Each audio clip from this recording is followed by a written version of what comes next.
Hello, everybody. Welcome to the Canary Cry News Talk live stream, pre-stream. That's right. We're going to get the show started in just a second. Oh, been a couple days, everybody. Hope everybody's Thanksgiving was wonderful. While you're here, while we get started, I'm about to send the text message. That's right. We've got the Canary Cry text message alert system where you can sign up to receive a text straight from me before every show starts. It's a great way if you find that the big tech companies are not sending you notifications. For instance, we got what we're calling mega shadow banned on Friday because of our episode with the Missouri Freedom Initiative. That was apparently too much for YouTube to handle. The shadow banning is clear and present danger on that episode. And so there's a chance that a large portion of the YouTube audience will not get a notification. Well, if you want to make sure you do, you can get on our text message alert system. All you got to do is text the word Canary to 877-740-3226. That's Canary to 877-740-3226. You'll get on the list. We just send a text before every episode. You can text the number back, and I will see your message, but I am unable to text you in sort of a casual manner. Let's see here. So do that. Join that. You can also find that at canarycry.party. It's a URL. Go check it out. Lots of good stuff there. What was I going to say? I feel like there's something else I wanted to say. Oh, go ahead and hit the like button. That would be nice. Yeah. Hit the like button right now. You can always take it back later, but getting those likes right at the beginning of the show is good. It's good for us, which means it's good for you. That's how value for value works. So go ahead, no matter where you're watching this, hit the thumbs up. Okay, over on Rumble, we got The Racing Heart. What's up, The Racing Heart? Of course, we've got Daniel, One Lousy Petunia, Estimating One, Salta Paul, Datalorian, Cody. We got a bunch of people over on YouTube. Hello. Over on Twitch, we got 122Go2, Santa Wears Brown, and somebody whose name is in a color the same as the background. I think it's Nick Twisp. I think it is. Nick Twisp is back over on the Twitch. All right, everybody, let's go ahead and get this show started with some good old-fashioned news talk.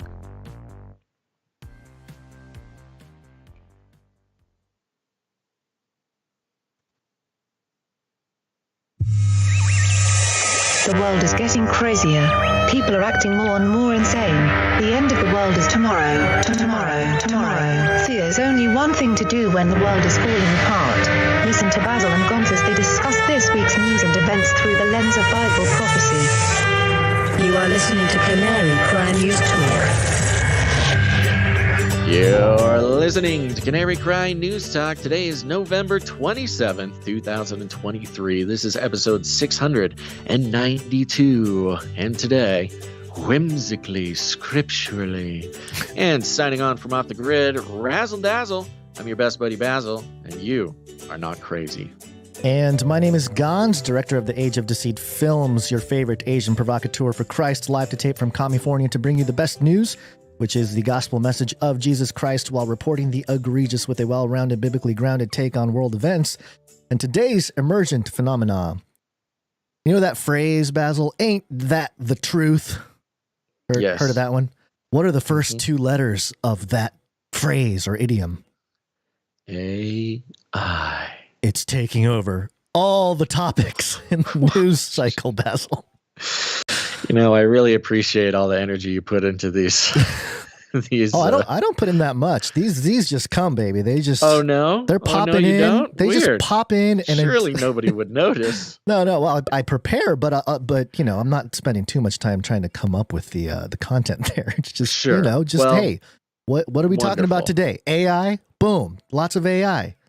And Gonz, we need some You're not truth. supposed to tell everybody that you're not trying. You're supposed to tell everybody that you spend all of your brain energy. You scour the ancient texts for inspiration. Yeah. Anyways, yep. A lot of stuff going on today. I hope everybody's Thanksgiving was wonderful. It was regular over here. It's nice, regular. And we'll talk more about personal stuff later on in the show. Before we do, Gons, before we get another shadow ban like we did on Friday, we better give a disclaimer. It's time for a disclaimer. Now listen up, YouTube. That's right. And just for all the content moderators and censorship managers out there, be they robots or humans, everything you hear on this show comes directly from the mainstream corporate news media. We do not claim to be experts on healthcare, geopolitics, military strategy, corporate law, or the moral and ethical implications of any of these topics, nor do we implicitly or explicitly support or subscribe to any sources or narratives containing misinformation, disinformation, or malinformation, as defined by the Department of Homeland Security. We're good boys. All right, YouTube, we're good boys. That's right. The good boys are back in town. Let me give you a rundown, Guns. Oh, look, here's Basil. Let me bring you up to speed. Starting off, humanity just witnessed its first space battle. We'll give you the details here at the top of the show. And the U.S. has found at least 10 alien bodies in crashed UFOs. Surprise, surprise. At the same time, we'll be checking in with the Pentagon's moves toward Killbots. That's right. We've been talking Killbots for years around here, and the time has come. We'll see who's on the side of humanity and who is on the side of the AI Killbots. Then, during the main section of the show here, we got an interesting set of circumstances that will ultimately congeal into one full theory. Starting off, we've got a former Google engineer and Trump pardonee relaunching the AI church. That's right. We've been talking about the AI church for years now, and they decided to give it another go.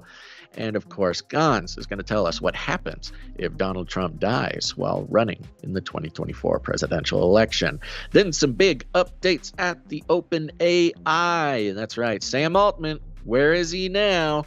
And one story that I am incredibly proud made it to the mainstream.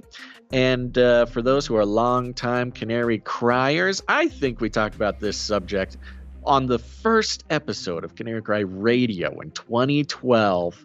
But we'll talk about the strange spiritual claims coming from the chief science officer at OpenAI. Then we're going to get into some media literacy in California. That's right, folks. It's going to be incredible. But first, Guns, our lead stories. Space. Wanna go to space? Space Force. Space Force. Spaceship. They make their sound, which is kind of like A spaceship. Space Force. Wow. Yeah, I love that jingle. it's happening. Gizmodo. Humanity just witnessed its first space battle. Quote unquote first. Yeah. Early last week, this article is a couple weeks old, but we're catching up on some things here, and there's some stuff we wanted to cover. So this one we'll cover now. Early last week, Israel's Arrow 2 missile system successfully intercepted and destroyed a suborbital ballistic missile suspected of launching from Yemen. It's a notable technological achievement, but one with potentially serious legal and geopolitical implications. Ooh. Yeah. The Israeli Defense Force, IDF, shot down an Iranian-manufactured ballistic missile using an Arrow 2 anti-missile system, Haaretz reported. The incident happened on Tuesday, October 31st, with Yemeni forces possibly targeting Eilat, an Israeli city on the coast of the Red Sea.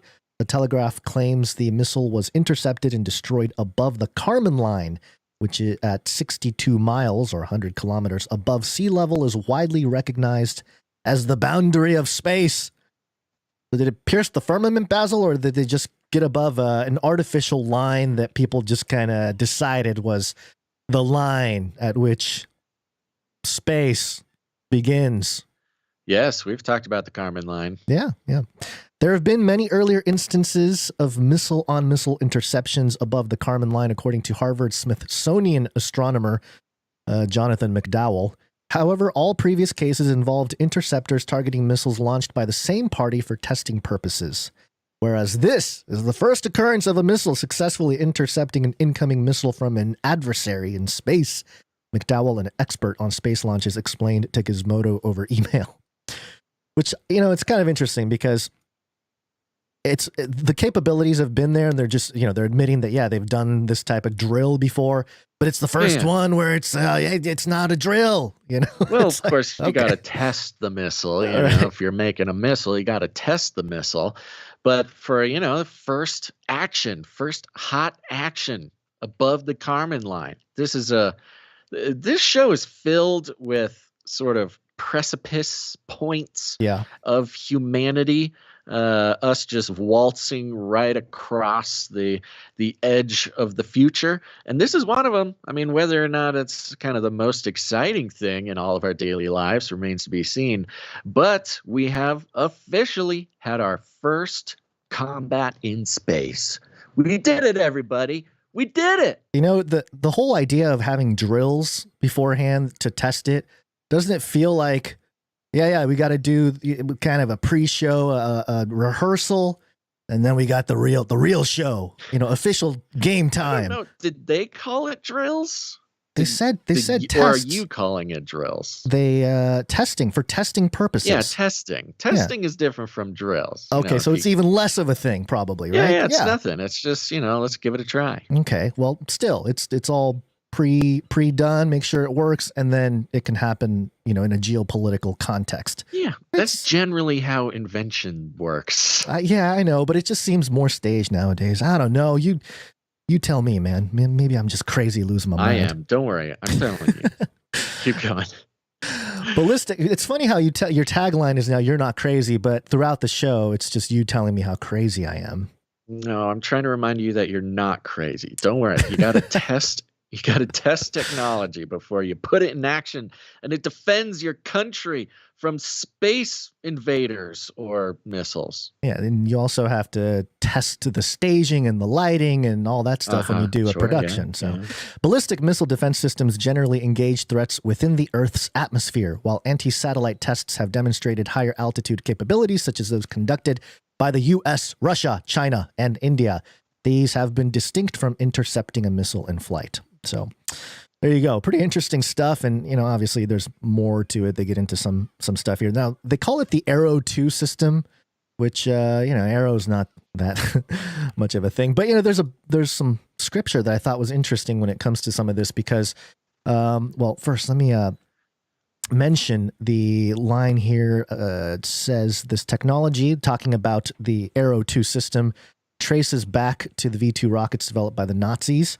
The first ever ballistic missile used in warfare, which I thought was a little, it's interesting, Basil, how we've talked about paperclip and how the Nazi scientists came to the United States after World War II and they helped develop the rocketry system and NASA and the whole deal. And now that that's pretty well known, like all rocketry origins kind of have that Nazi flavor to it. Oh yeah, always. And this will be a theme throughout the show too. Ancestry of pretty much all technology in the U.S., but specifically with rocketry in this story. Yeah, and then there's a line in here. This led the IDF to establish the Homa Fortification Organization aimed at creating an effective missile defense system for the nation. And, of course, people have mentioned this before, and I'm just bringing up old news in the scriptures, Basil, from back in Daniel 11, the wars of Antichrist. And starting around verse 37, he will show no regard for the gods of his fathers, nor for the one desired by women, nor for any other god, because he will magnify himself above them all. And in their place he will honor a god of fortresses, a god his fathers did not know, with gold, silver, precious stones, and riches. He will attack the strongest fortresses with the help of a foreign god, and will greatly honor those who acknowledge him, making them rulers over many and distributing the land for a price. So there's a lot there. We're not going to break down everything, but I've always had this concept of the god of fortresses in conjunction with the abomination of desolation, and in the context of modern nation state Israel and how they're talking about the Iron Dome and the fortress. And I don't know, there's just some things to consider there. But also Revelation 13, when it comes to rocketry and this kind of stuff, and we've made this point before, Revelation 13:13, talking about the second beast that performs great signs and can cause fire to come down from heaven in the presence of people. Everyone's going to see it. That's sort of the idea, that it's not just some secret lightning bolt from nowhere. It's more in the sight of men. People are seeing the fire come down from heaven, and the second beast is able to call it down and say, hey, we're coming down with some fire, and the whole world watches. And, you know, it just interesting parallels. I'm not saying that this is exactly what was being described, but it's something to consider. And then, of course, this is one of my favorite commentaries from the late Chuck Missler of Koinonia House. And he referenced Jeremiah chapter 50, verse 9. I'll just read the whole thing here in the English Standard Version. For behold, I am stirring up and bringing against Babylon a gathering of great nations from the north country, and they shall array themselves against her. From there she shall be taken. Their arrows are like a skilled warrior who does not return empty-handed. I think the King James is none shall return in vain. And the idea is that what Chuck Missler pointed out is these arrows don't miss. There's something about these modern rocketry, for the most part, unless something terribly wrong happens, doesn't miss. It's all calculated. It's all algos. Yeah, very precise. Very precise. So it's another observation, from the scriptures of maybe there's some things that perhaps the authors weren't aware of, like, they were seeing rockets and they're trying to describe it, but rather something transcendent was able to write things in the ancient past that we're looking at in 2023 going, oh yeah, that we do have arrows that do not return in vain. They hit their target, and also the assembly of great nations. There's a lot there, but just some stuff, Basil, just some Bible prophecy stuff. I don't know. This is, space war. Come on, space war. We got to talk about space wars. Can't ignore it. Yeah. Can't ignore it. Well, what are the flat earthers saying about this? It's just all fake? Oh yeah, we have some in the chat right now. Oh, okay. So yeah, what's the take? Is it everyone's trying to break the firmament? It's just an excuse to try to break the firmant. Elon's thing failed just on the that firmament. We're shills that we're spreading we're spelling globe nonsense, and not even getting paid for it. That's mainly the thing. Well, I'm curious where the dome is supposed to be and how far out is it? Maybe there's Harmon some line's space. a good first guess. Yeah, 62 miles. 100 kilometers, 62 miles. Yeah. But that's not 62 miles all the way around if it's a dome, right? Moving on, some big news. World of aliens, not so big news, but we got something to say here, folks. Aliens. You don't know what you're looking at. What's driving that thing? It's not a space alien. Aliens. It's unidentified. Aliens. Anybody out there who listens to the Joe Rogan Experience podcast, which statistically there's many of you. This is coming from metro.co.uk, mirrored by MSN. US has found, quote, that's the important part, quote, at least 10 alien bodies in crashed UFOs. 10. And love the article. I'm going to read the whole thing in full right now, and it goes like this. A military whistleblower says the U.S. government has retrieved at least 10 alien bodies from UFO crashes. Speaking on the Joe Rogan Experience podcast, David Charles Grush said the number of crashes recorded was in double digits and that the number of extraterrestrial bodies recovered was up there as well. Quote, up there as well. Just like the retrievals. And that's the whole thing. Up there in count, meaning, is that what he means? Like, it's up there, Guns. It's up there. Okay. Yeah, this quick mention. You got anything you want to say right off the bat here? About the 10 I mean, sure. I guess it's okay, just hold on. So just by chance, Guns, you had brought this article to the show, and just by chance, I listened to the David Grush episode on the Joe Rogan Experience this morning. Oh, okay. While I was getting my pump on in the garage. That's working out for anybody maybe from a different country or planet. And, you know, I can't, well, here's the truth of it. There's this incessant beeping that happens in my garage and I can't stop it. So I have to have the headphones. Can you unplug it? The noise canceling. No, if I unplug it, then the whole house will go dead. Oh. Anywho, so I have to listen to podcasts while I work out. And I thought, sure, let's go for the new David Grush thing. And so much ado to do with David Grush for quite some time now, ever since he started whistleblower going on the Joe Rogan podcast. Yes, of course, whistleblower to Congress and all these things. Very interesting story. But there's lots of, you know, conversation. Oh man, long threads about, do we believe David Grush? Do we not believe David Grush? Is he a useful idiot? Is he blah, blah, blah, all these things. And we all just need to remember, he explicitly says that he is on the side of the government, that he's doing this for his country. He worked in intelligence agencies forever. He is a man in uniform, and he explicitly says that everything he's saying, the government is allowing him to say.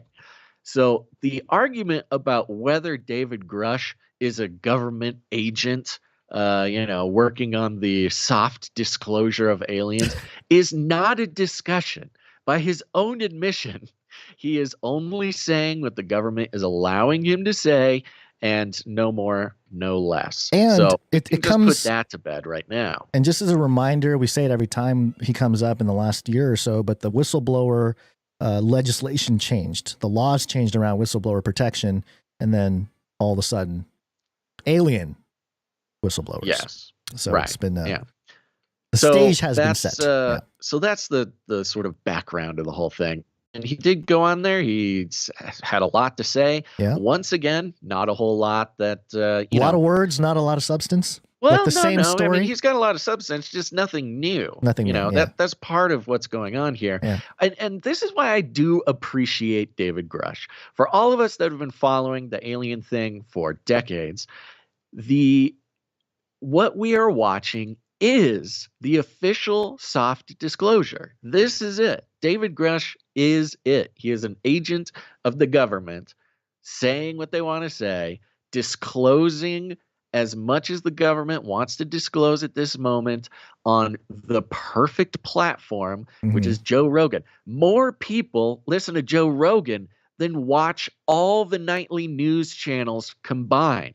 So if you were going to try to disclose, you wouldn't want to put it on the nightly news anyways. You would put it in the one place that bajillions of people listen to.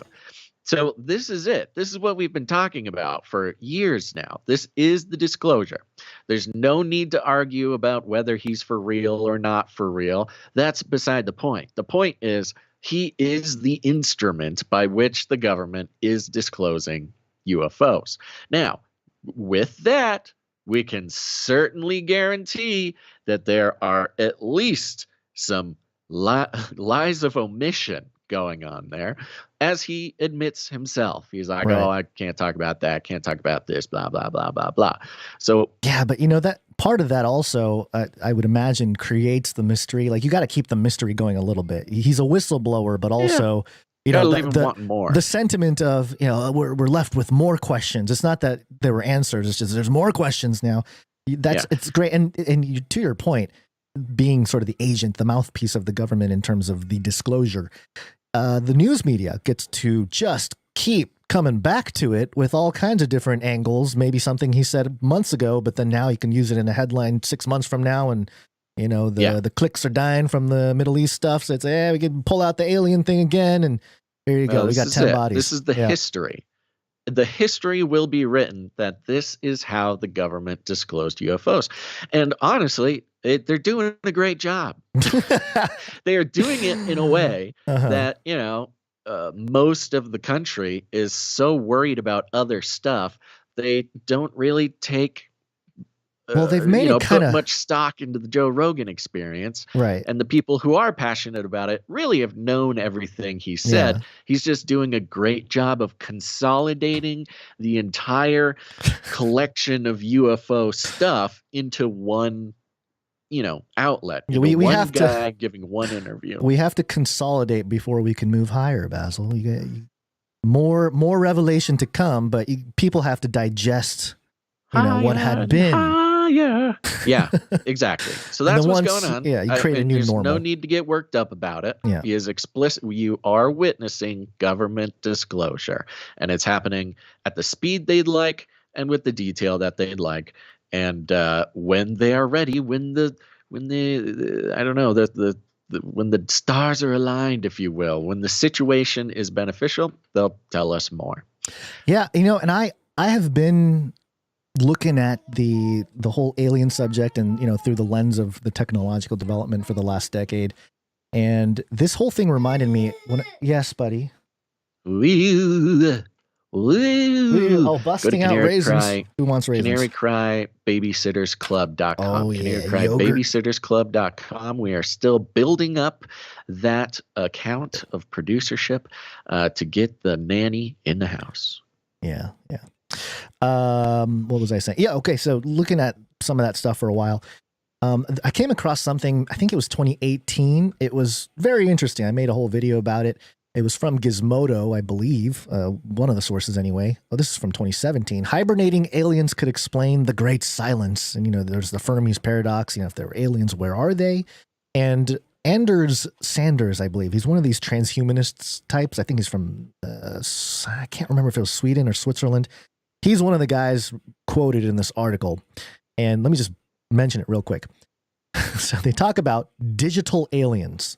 Indeed, an increasing number of futurists, astrobiologists, and SETI experts are starting to think that advanced intelligence eventually transitions into a digital mode of existence, living as digital beings within powerful supercomputers. Post-biological aliens, or future post-humans, there it is, will demand unhindered access to powerful and efficient means of information processing, a hypothetical mode of existence known as Dataism. Dataism, Basil. Yes, Dataism. Yeah. They all want to share their data. Data. Everyone talks about the data. So yeah, this idea that these aliens are asleep.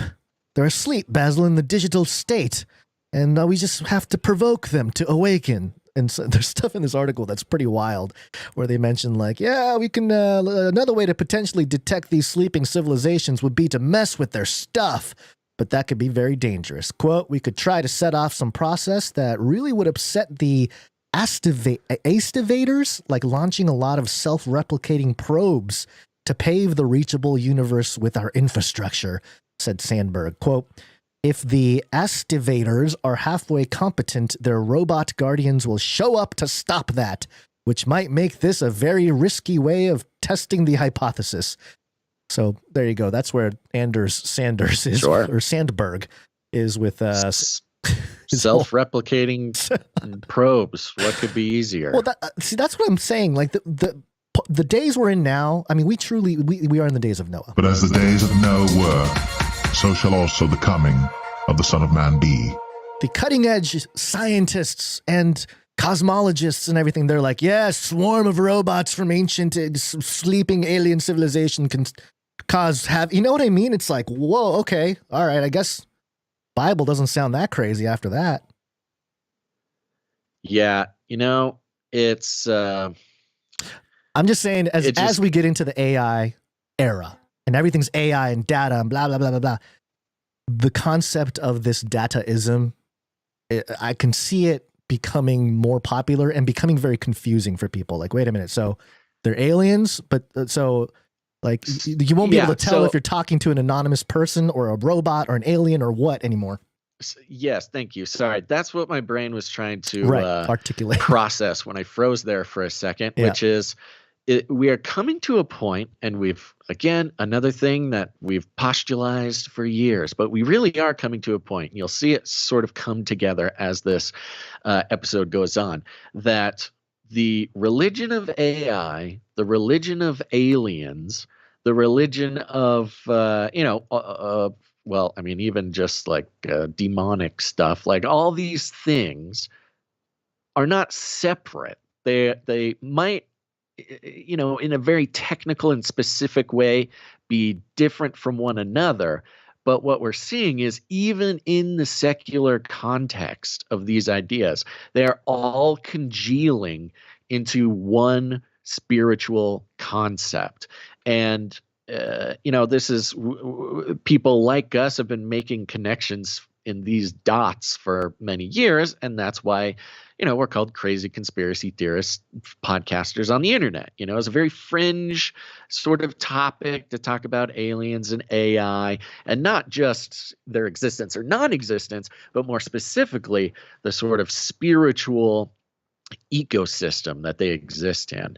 And even here in like the mainstream news media, we are all of these topics, or maybe not even topics, I guess entities or theoretical entities, are being discussed in one sort of comprehensive worldview that is becoming more and more widespread and sort of more and more cohesive. Yeah.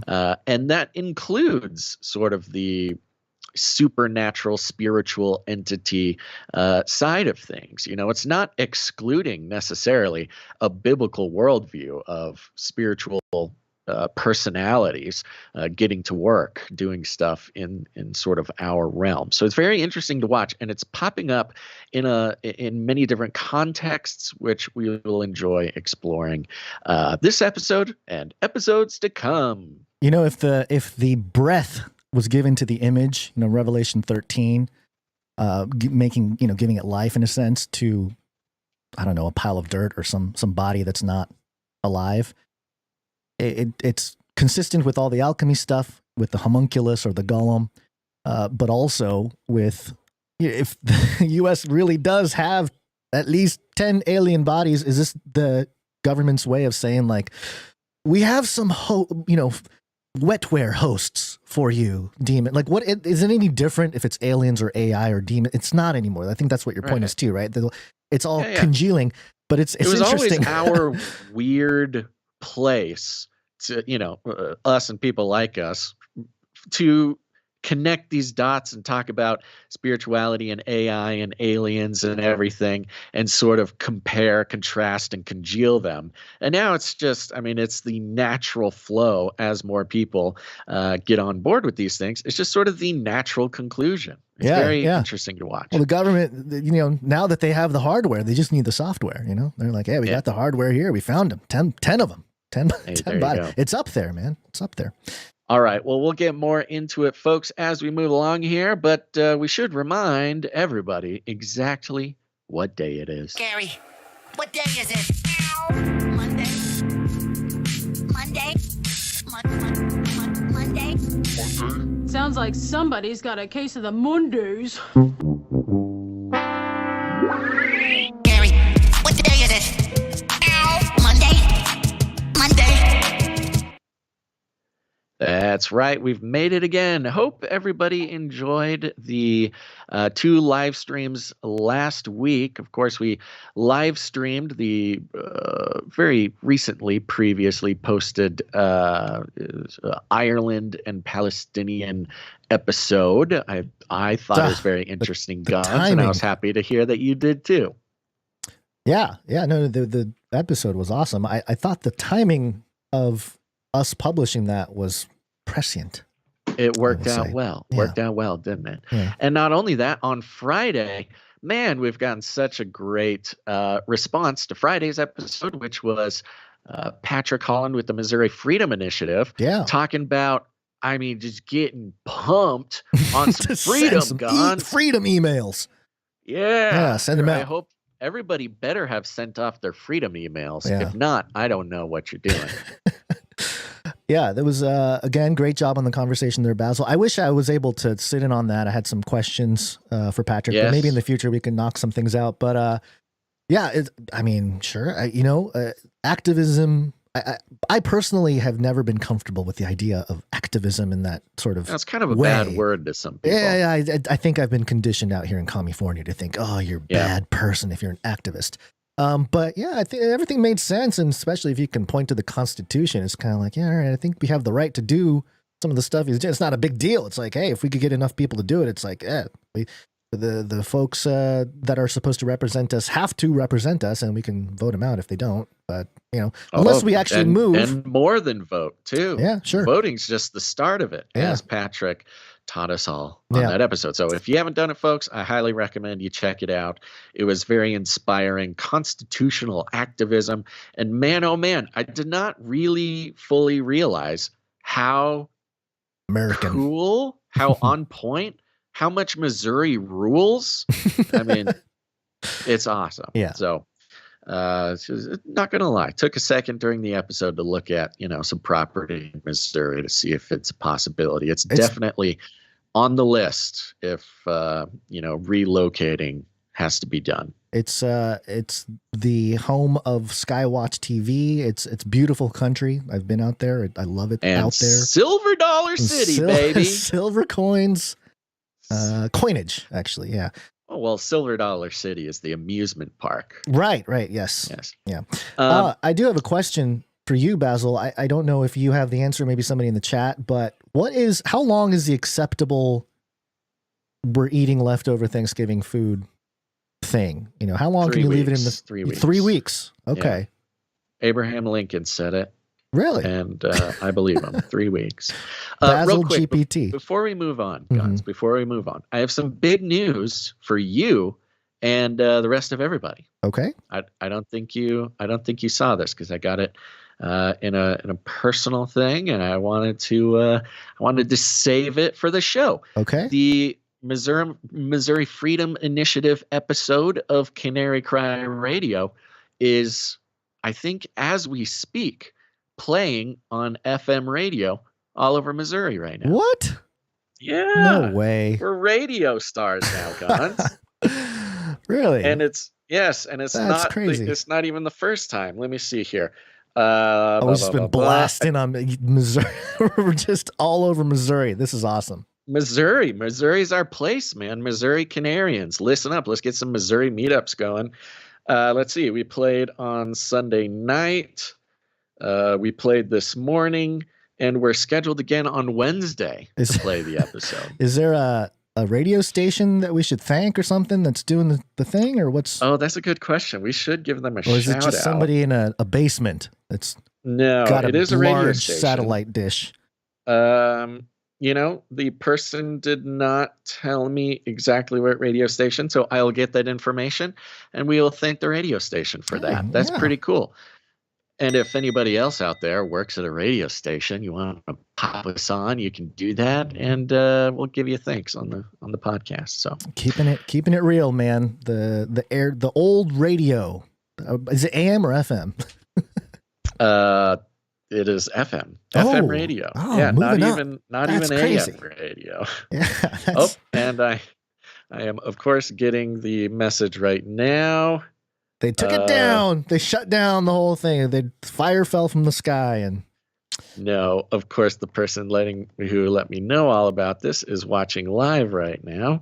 So it's Missouri Liberty Radio FM. Do we have a frequency? Do we have a frequency? Come on, give me the frequency. I can look that up. Is that let's see, radio lineup, Radio Missouri stations. Okay, I'm being told not to overblow it. It's not all over Missouri. Okay. But it is influential in Missouri politics. Okay. So, all right. Yeah. Hello, Missouri politicians. Yes. Okay. Hello. Well, you got anything else? What do you got? Nothing. I'm just, you took me off guard. This is really cool. I want to know the radio station so I can give him a shout out. Yeah. Well, we'll learn more. We'll do it. Cool. Okie dokie. Well, with that, Gons, we would not be able to have our voices broadcast on FM radio if it weren't for the producers. So we should thank some executive producers. Executive producers. That's right, folks. We are on the value for value model, which means we take absolutely zero money from corporations, commies, or cartels. Nope. There's no advertising agency between your mind and what we have to say. We do not package up your time and attention and sell it to corporations for our own personal gain, which is a bad business model. What we've done instead of being fiscally responsible and taking money from corporations, we're on the value for value model, which means we take, well, you heard me, I said it before, but we are only alive because of the producers. Who are the producers? They're you, dear listener. If you get value from what we do, you are invited, some people feel responsible, to put value back into the show, because that's the only way it goes. Thank God we get to separate from the necro-capitalist concept that even if a show is useless to people, but it's still valuable to corporations, then it lives on forever. It's opposite here. We only exist as long as we bring value to people's lives and they feel inspired to put value back in. You can do so with your time, your talent, or your treasure. You can go to canarycry.support to learn more.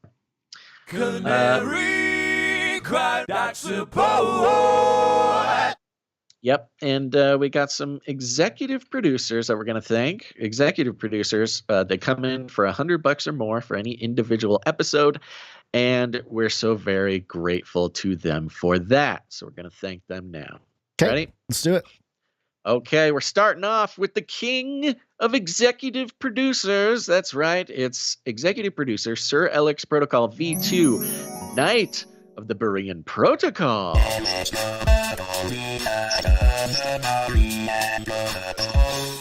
All right, Gons, let's take our time for a second.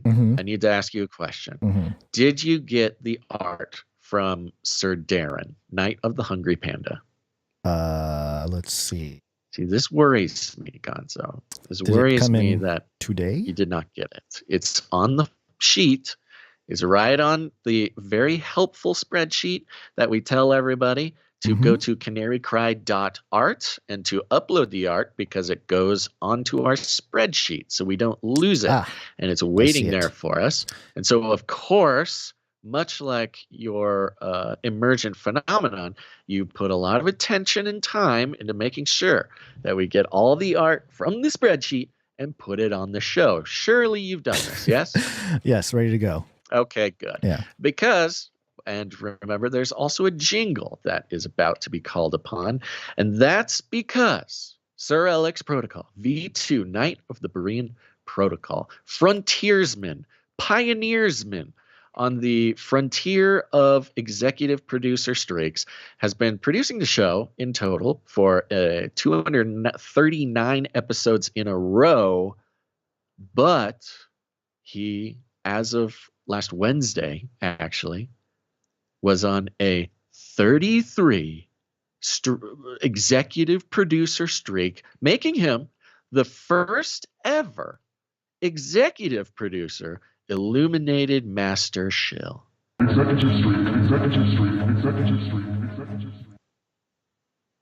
And we also have this right here. Executive illuminated master shill. There it is. There it is. Big day, big day. Thank you, Sir Alex Protocol V2.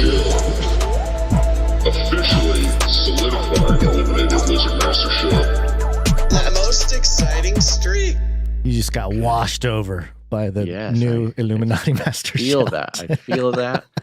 We're on FM radio now, Gons. We can't be messing around. Yeah. But of course, he executive produced for Wednesday's show and Friday's show and today. So technically, he has now reached 35 episode executive producer streak. Very impressive. Yeah. Illuminatus! +2. I hope this money is not coming from crime, Sir Alex Protocol. Well, let's check the list. Value for value. We take no money from corporations, commies, or cartels. Might need to add crime to that list. It is a C word. Yeah, right. But I'm not going to ask any questions. I don't want. Well, I'm not accusing anybody of anything. I just think, in terms of a caveat. Of course. Yeah. Thank you, Sir Alex Protocol V2, Night of the Berean Protocol, Executive Producer, Illuminated Lizard Master Shell. Next up, hold on. We've got one more thing for Alex Protocol V2. Goodness. Sir Alex Protocol V2. Where'd you find this? It's important to do all the things. That's right. All the things. Right. That's why we made it on FM radio. Okay. We've got a couple more executive producers. Of course, we've got the one and the only executive producer, Felicia D. Felicia D, thank you. Yeah. Thank you very much, Felicia D. Came in with a nice round number, which means we are not going to disclose the amount on the show. If you don't mind us disclosing the amount, much like Sir Alex Protocol V2, you make it a funky number. Some people put 33 cents or 77 cents or 1, 2, 3, 4, 5, 6, whatever it is. That's how you tell us that it's okay if we disclose the amount. Thank you very much, Executive Producer Felicia D. Where'd you find this? Thank you very much. Right. Appreciate you. And we've got one more executive producer. Ooh. This is a very nice individual, a listener to the show for a very long time, and indeed one of the very few producers that I've actually met in person, which maybe I should not have disclosed, but I am disclosing it. That is executive producer Jamie G. Jamie G. Thank you. Jamie G.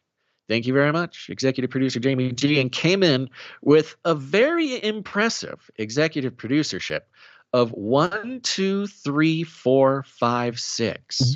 Whoa! $1,234. Oh my gosh! And 56 cents. Amazing. I think that's the first, I believe, off the top of my head, that is the first time somebody has ever given us that series of numbers. So, that's my heart right now. Is he an Insta-Knight? He is an Insta-Knight. Wow. We do not currently have his knighthood information, but this does make Jamie G an Insta-Knight, which we will get the information. And man, just in time for those Christmas bonuses, guys. Yeah. Wow. Incredible. We're a little worried, actually. We're a little worried this year about Christmas, but this certainly helps. Yeah. Thank you, Jamie G. I appreciate you. Is there a note? There is a note. Oh, and okay. Jamie G, he also signed up for the supply drop, so that's very nice. Thank you. Thank you. And he has a note here. This says, Canary Cry is the only thing I have ever tithed to. Wow. Y'all are very important, and I hope y'all never stop. I do it mostly for the kingdom, but also selfishly. I fully expect a jam session when we get there. I'm assuming he means heaven. You guys have significantly affected my spiritual walk and would not be where I am without the work y'all have done. Please never stop. Peace and love, my dudes. Well, hallelujah. Thank you so much. Hallelujah. Well, Jamie G, with producerships like this, we won't ever need to stop. So just to let you know that's very meaningful to us. And, the tithe thing is something we take very seriously. I've mentioned it before. Some people do include us in their monthly tithes, which we take extremely seriously. That's about as serious as you can take something, because, yes, we opposed to what our former boss told us, we do consider the show, our kingdom work. And by the way, that's a former boss, not of the podcast. This is pre-podcast or early stages of podcast. There's a whole story. The job in which you and I met each other and got scolded for using company property to make this podcast, actually. Yeah. So yes, we consider it kingdom work. We don't just consider it our job, but also our ministry and sort of the reason we've been put here. And so, yes, for those who tithe to the show, it's extremely meaningful, and we take it very seriously. So thank you, Jamie G. And yeah, you said fully expect a jam session when we get there. I think we could have a jam session before we get to heaven. I think that's possible. Does Jamie G play instruments? Yes, he does. Oh, he does. Yes, he does. I'm not going to say too much, but yes, he does. So thank you very much, executive producer Jamie G. Where'd you find this? And make sure to get us your knighthood information. We'll knight you soon. Got to make that happen. Yeah. Thank you. Okay, that concludes the list of financial producers. We got some more producers. I think we'll thank them later on in the show. Okay. And yeah, there you go. If you want to learn how to produce the show with your time, your talent, or your treasure, you can go to canarycry.support. Canarycry.support. Is it time for Flippy? It's time for Flippy. Flippy update. Do you want fries with that? All right, this was a big update that got a lot of national news, which, again, shows me that we've been on the right track the whole time, Gons. And look at that. I can put on chapstick while broadcasting. That's why we're on FM radio. Okay, this is Flippy. Flippy is our colloquial name for the disembodied robot arms that are taking our jobs, enslaving our children, and flirting with our spouses. We use talking about Flippy as a way to explore all the new, fun, and exciting ways the robots are taking over the world and how there's nothing we can do about it. Today's Flippy update comes from Business Insider, some interesting intelligence connections with that outlet. But the headline is, the Pentagon is moving toward letting AI weapons autonomously decide to kill humans. It will kill. I love the language of this.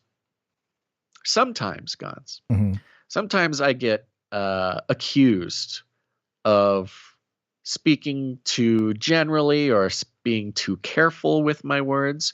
And I admit that I like to be precise with my words when it comes to communicating different ideas. And the way this headline is presented reminds me of something that I would say if I was trying to gently say that the Pentagon is going to facilitate the ultimate robo-apocalypse.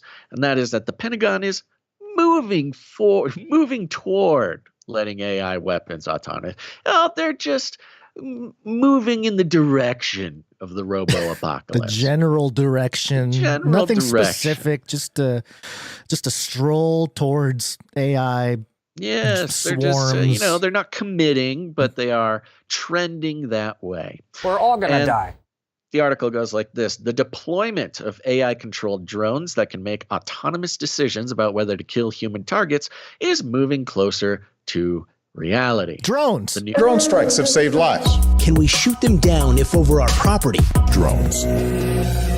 And notice how it doesn't say, the invention of these drones, the production of these drones, the capabilities of these drones. No, they're saying the deployment of the drones, like the actual action of the drones killing people on their own behalf. Yeah, they could have been regulating this a long time ago. They just haven't. And I think we'll see why here. Yeah. Lethal autonomous weapons that can select targets using AI are being developed by countries including the US, China, and Israel. The use of the so-called killer robots, they put it in quotes, so-called killer robots. I don't think you can put that in quotes anymore. I mean, they're just literally killer robots. Yeah. That is their categorical They're not so name. called, yeah. They are called. Yeah. They are not so called. Would mark a disturbing development, say critics, handing life and death battlefield decisions to machines with no human input. Several governments are lobbying the UN for a binding resolution restricting the use of AI killer drones, but the US is among a group of nations, which also includes Russia, Australia, and Israel, who are resisting any such move, favoring a non-binding resolution instead. The Times reported, quote, "This is really one of the most significant inflection points for humanity," Alexander Kempt, Austria's chief negotiator on the issue, told the Times. What is Austria doing here? Okay. Quote, "What's the role of human beings in the use of force? It's an absolutely fundamental security issue, a legal issue, and an ethical issue." All right, Austria. The Pentagon is working towards deploying swarms of thousands of AI-enabled drones, according to a notice published earlier this year. In a speech in August, U.S. Deputy Secretary of Defense Kathleen Hicks said technology like AI-controlled drone swarms would enable the U.S. to offset China's People's Liberation Army's numerical advantage in weapons and people. So we got to get the AI drone swarms to get the Chiners. Come on. There's more of them. There's more of them than us. So we gotta we gotta deploy the drones so it's an even match. What's we need that parity. Saying? There is something like the PLA is so big that they could their soldiers could swim from China, and the ones who made it are still bigger than our military. I've not heard that before. But that is funny. Sorry, we'll counter the PLA's mass with mass of our own. Oh, I like that mass. It's just weight. Well, they do keep. I know. Isn't that such cannon fodder talk? Yeah. Whoever can put more mass in between your country and the other guy wins. But ours will be harder to plan for, harder to hit, harder to beat. Doubt it.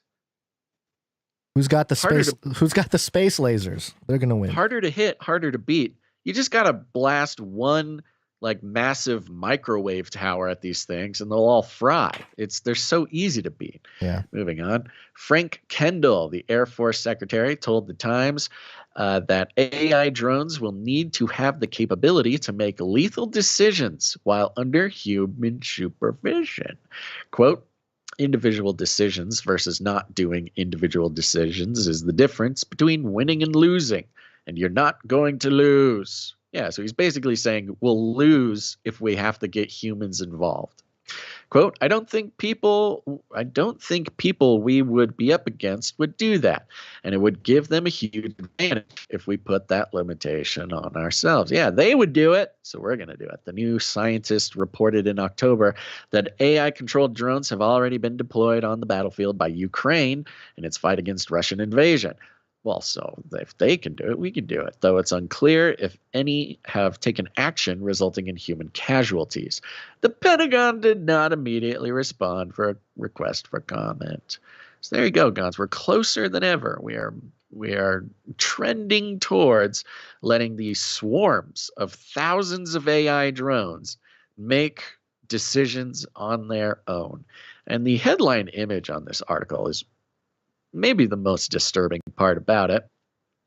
You've got 2 or 3 tanks sort of lined up, displaying themselves, and hovering above the tanks is about, 60 to 100 drones, just waiting, just thirsting for blood, and with a cold, lifeless sort of determination in their eyes. It's got to be biblical. There's a passage in Joel 2 that talks about these kind of like swarms of locusts that sound kind of like drones. There's some passages here. I have. Read it, bro. Read it, bro. Okay, Maybe you can get some of those likes if you read some scripture. Here we go. A bunch of people on Rumble that aren't hitting the thumbs up button. Let's go. All right, here we go. All right. A day of darkness and gloom, a day of clouds and blackness, like the dawn overspreading the mountains. A great and strong army appears, such as never was of old, nor will ever be in ages to come. They charge like mighty men, they scale the walls like men of war. Each one marches in formation, not swerving from the course. They do not jostle one another, each proceeds in his path. They burst through the defenses, never breaking ranks. They storm the city, they run along the walls. They climb into houses, entering through windows like thieves. And it goes on. Wow, sounds like a bunch of AI drones to me, guys. That's what I'm saying, man. Every line of that scripture. Crazy, I know. Fits. Even the sneaking up in the windows. Yeah, isn't that crazy? Specifically not jostling each other. They're in formation. Yeah. It's an interesting thing for the writer of Joel to include, and it's so specifically AI, programmed not to run into each other. Right. It's pretty wild. I did want to mention the New York Times article that was being referenced there in the Business Insider I don't know if we have the link there anymore, but it was similar title as AI controlled killer drones become reality, nations debate limits. And in this one, there's a line in here that I wanted to mention here. While the UN is providing a platform for governments to express their concerns, the process seems unlikely to yield substantive new legally binding restrictions. The United States, Russia, Australia, Israel, and others have all argued that no new international law is needed for now, while China wants to define any legal limit so narrowly that it would have little practical effect, arms control advocates say. So I just think it's funny how in this world today, I mean, it's really the big powers. It's the US, it's Russia. I don't know why Australia is part of that, but okay. Israel and also China, they're the ones being like, yeah, we don't need rules. Or if there are rules, like this one specific rule that China wants to probably, put in there to have some kind of advantage. So it's funny because the New York Times article goes on and talks about all these other countries that are like, yeah, we don't want this. We want some kind of regulation before we move forward with this. But it's all the superpowers that are like, let's just see what happens. Yeah, well, we've learned how much international law counts in the past few years. Well, yeah, it's just funny how it's the retreat from globalism that we saw post-COVID has gotten these nations all amped up, and they're all, flexing now and fighting each other and showing how powerful they are. And in the context of robots and AI and everything, wasn't this all inevitable? Isn't that what you've been saying, Basil? It's all inevitable, man. So it is written. So it is written, so it shall be. Yeah. Okay, there's a Flippy update for the day, folks. Fun little detail before we move on. We got the Missouri Freedom Initiative in the chat on the Rumble. Hey, there we go. Radio station is 101.3 FM. All right. So check it out, Missouri people. Cool. I wonder if that's Patrick. Patrick, if that's you, hello. If you're somebody else, also hello. All right, moving on. Oh, hold on. I got faders down. We will launch a new age. I am Innocent. They're coming after me. They love killing. Artificial intelligence. All right. Got a couple stories here.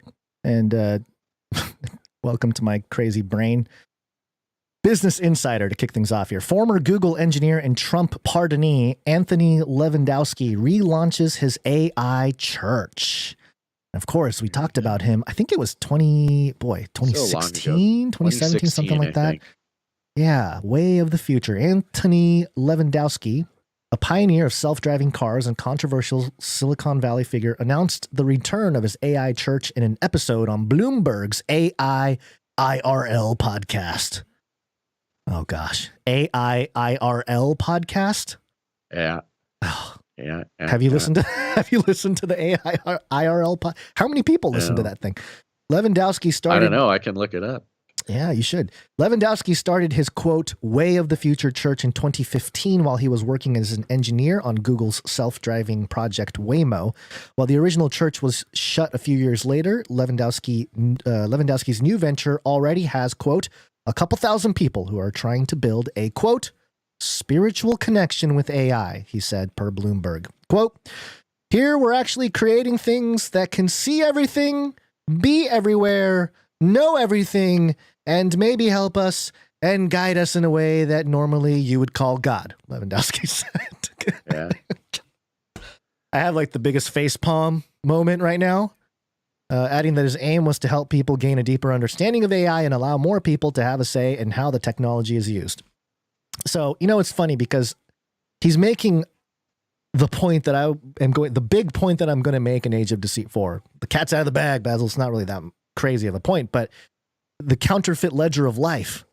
I mean, he's describing it. He's describing, hey, there's this ledger that's just going to keep track of everything. It's going to know everything. It's going to help us. I mean, I don't know how clearer it can be for people, even outside of religion, to be like, oh, we're building something that's supposed to replace God and religion. Isn't there a thing in the Bible that says something about that, or something along those lines? Quote, how does a person in rural America relate to this? What does this mean for their job? He said. I like how he's reaching out to rural America, which, With the way the evangelical church is being somewhat, deconstruct is not the right word. It's sort of crumbling in certain areas.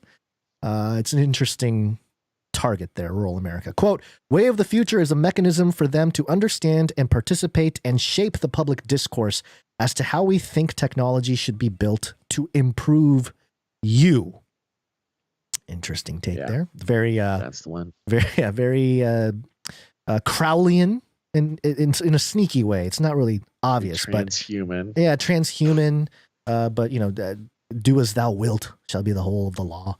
Levandowski's church first came under the spotlight in 2017 when he became embroiled in a high-profile court case after he was accused of stealing trade secrets. Later pleaded not guilty, and there's a whole thing with the Trump there. So it's interesting that the Trump thing is fascinating to me. That one of his pardonees is Anthony Levandowski, the guy who's starting an AI church that wants to replace God. And it's an interesting side-by-side to do this Business Insider story with another Business Insider story that came out a few days ago. Here's what happens if Donald Trump dies while running in the 2024 presidential election. Okay, quite the jump, but all right, let's see what happens. Well, yeah. Just because I did it. AI IRL is not charted in the U.S. Oh, okay. It's only charted in Australia, Croatia, and Poland. And that's why the U.S. could report on it. This is a Smith-Munn thing. It has one episode on Apple Podcasts, and that episode is 2 minutes long, and that episode came out in May of 2023. So, is that the Anthony Levandowski interview? It's 2 minutes. I don't know. It's probably some paywall. I don't know. It's hard to tell. I don't know what's going on here. Maybe they just have a YouTube show and they're calling it a podcast. Yeah, it's possible. Yeah. All right. So, and I'll tie together the reason for this Donald Trump dies potential story. The article's not that interesting. It just lays out, if he dies here, this is what will happen. Basically, there are currently 8 declared candidates, including Trump on the GOP side. If Trump were to die before January 1st, 2024, there would likely be other Republicans who would jump into the race. If he died during the primary season, which ends in mid-June, some states may postpone their scheduled primaries. There's some precedent to this with post-COVID-19. If Trump died after the last primary contest, but before the Republican National Convention, the other GOP presidential candidates would have to make a case to every state delegation at the convention for why they should be the party's nominee. And if Trump secured a GOP nomination but died between the convention and Election Day 2024, the RNC would convene to select another presidential candidate. Okay, so all right, great. They're not terribly interesting, pretty boring. But here's the thing. I've noticed a lot of conversation recently on the social medias popping up again, the idea that QAnon was AI. And, there's some markers for that.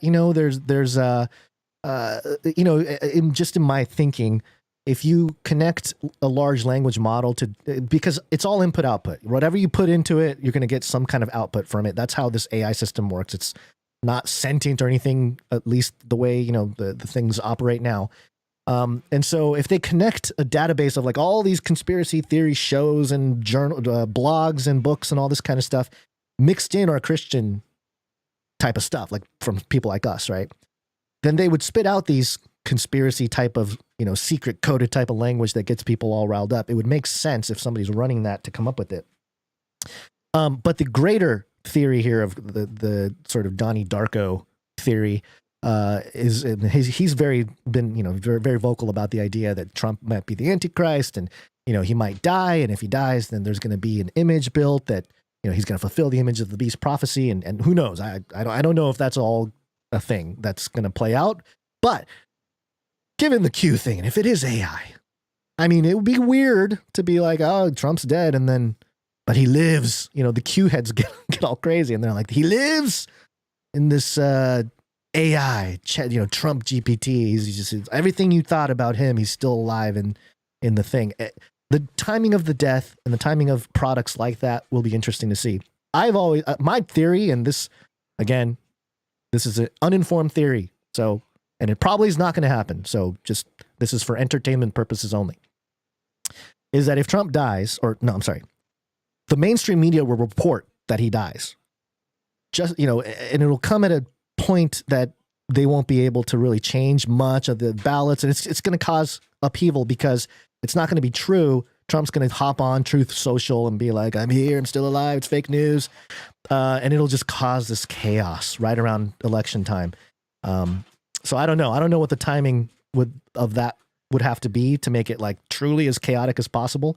And I don't think that's what's going to happen. But, hey, we're a year away. What are we going to do? We're just going to sit here and pontificate if Trump's going to die? I know the article is strange. It's strange. The sad part about the article, and it is boring. I mean, you read the thing and it's just like, if he dies before the primaries, somebody else does the thing. If he dies before election day, then the Republicans will have somebody else do the thing. Yeah. Like, that's the whole article. But the fact that they wrote it at all, and it's on Business Insider, which, as we've tracked before, has some strange connections to intelligence agencies. I mean, at least that's the only thing that fills in the gaps from our research.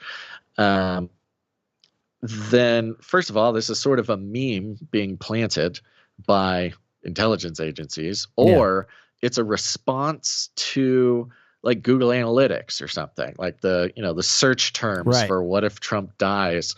This is just something to capture that traffic. That's possible. Either way, it's kind of strange. It is strange, and it does have a future callback kind of thing. Like, put this out there now so people can reference it later for something. So, a lot of people on the internet, ever heard of it, are batting around the idea that, they don't think that there will be a 2024 election. Oh, of course. And that can take many forms. Either, it gets called off because we're in wartime, or Trump gets kicked off the ballots, in which case that's not even a real election, if there's just one option. Yeah. So whatever, a lot of people have different I live in theories California. about That's not true. It can happen. What? That it doesn't matter. Well, no. I'm saying just in general. A lot of California elections have been, hey, do you want this Democrat or this other Democrat? Like, there's not even Republicans on the ballot. Yeah. Yeah. Anywho, so you're saying in the case that Trump is incapacitated or dies before the election and then shows up on social media. I'm not saying he dies. I'm saying the mainstream will report his death. But that's what thing is going to be confusing. Like false reporting. They have obituaries ready to go. Right. And sometimes they accidentally post the obituaries. Something like that. I mean, he doesn't have to actually die to create the chaos and the mistrust and all kinds of stuff. I mean, it's too useful, it would be an easy way to confuse everybody. That's for sure. I mean, the person who hits go on that poll scenario would have to be so just evil, and their heart must be so dark, to be like, all right, we're rolling this out. We're rolling this Trump died thing out. He's not dead, sir. Just do it. We're doing it for the democracy or something, Yeah, we're doing it to save democracy. Yeah. Well, it is a simple answer to a complex question. Okay. I'm sorry. Let me tie one more aspect of this back to the whole Anthony Levandowski thing, launching his AI church thing. If part of his product line or whatever it might be, is tied in with a sort of a image of Trump. He's a guy who let him off the hook. He owes him something. Okay, yeah, he's got the Trump influence. He's got the Trump touch on him in some way. So again, I know it's not like a very tight. The pins are across the board. Whatever the thing, the analogy, the thing. Sure, Basil. Yeah. Continue. Artificial intelligence. The danger of AI is much greater than the danger of nuclear warheads by a lot. That's right. Just some quick artificial intelligence news. We were following last week Sam Altman and his rise and fall at OpenAI. We covered it the last News Talk episode. A lot of chicanery, a lot of drama, a lot of crazy stuff. He got fired from OpenAI. He got hired at Microsoft. And who's invested in OpenAI. So it's in the end, well, Time.com is reporting here, Sam Altman returns as OpenAI CEO. Here's how it happened. Sam 2.0. Yeah, long story short, the board ousted Sam Altman without even telling Microsoft that was the plan. Microsoft owns like 49% of the company, so this was a big hullabaloo. And long story short, pretty much the entire board, with the exception of one person, the board that fired Sam Altman, all got canned or stepped down or whatever. There's an entirely new board, and Sam Altman is returned as CEO of OpenAI. Okay, just a lot of drama, a lot of corporate drama, seemingly for no reason. But one interesting detail is the former chairman of the board, the guy who was in charge of the board at the time of the firing of Sam Altman. Not only that, the guy who delivered the news directly to Altman that he was fired, this fella or person named Ilya Sutskever. Ilya Sutskever. And they have stepped down. They're no longer on the board. However, they are at the company still. Well, some interesting stuff has been coming out about this person. And one of the most interesting, in my opinion, comes from Futurism. It's being mirrored on Yahoo News right here. And it says, OpenAI employees say firm's chief scientist has been making strange spiritual claims. Okay. Longtime Canary Cry listeners, tell me if this sounds familiar.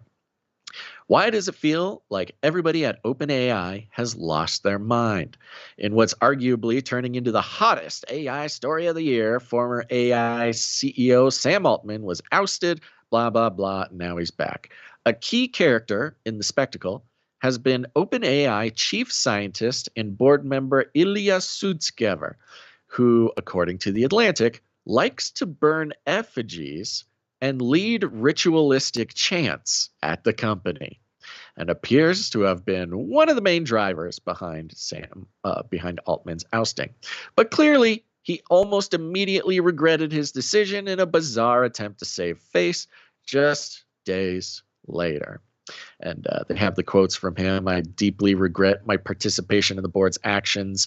The entire situation is baffling. OpenAI, which is quickly approaching a $90 billion valuation, has been thrown into a deepening crisis by its overarching nonprofit arm. And they kind of go through the nonprofit stuff. But here's this. In the meantime, we're getting closer than ever.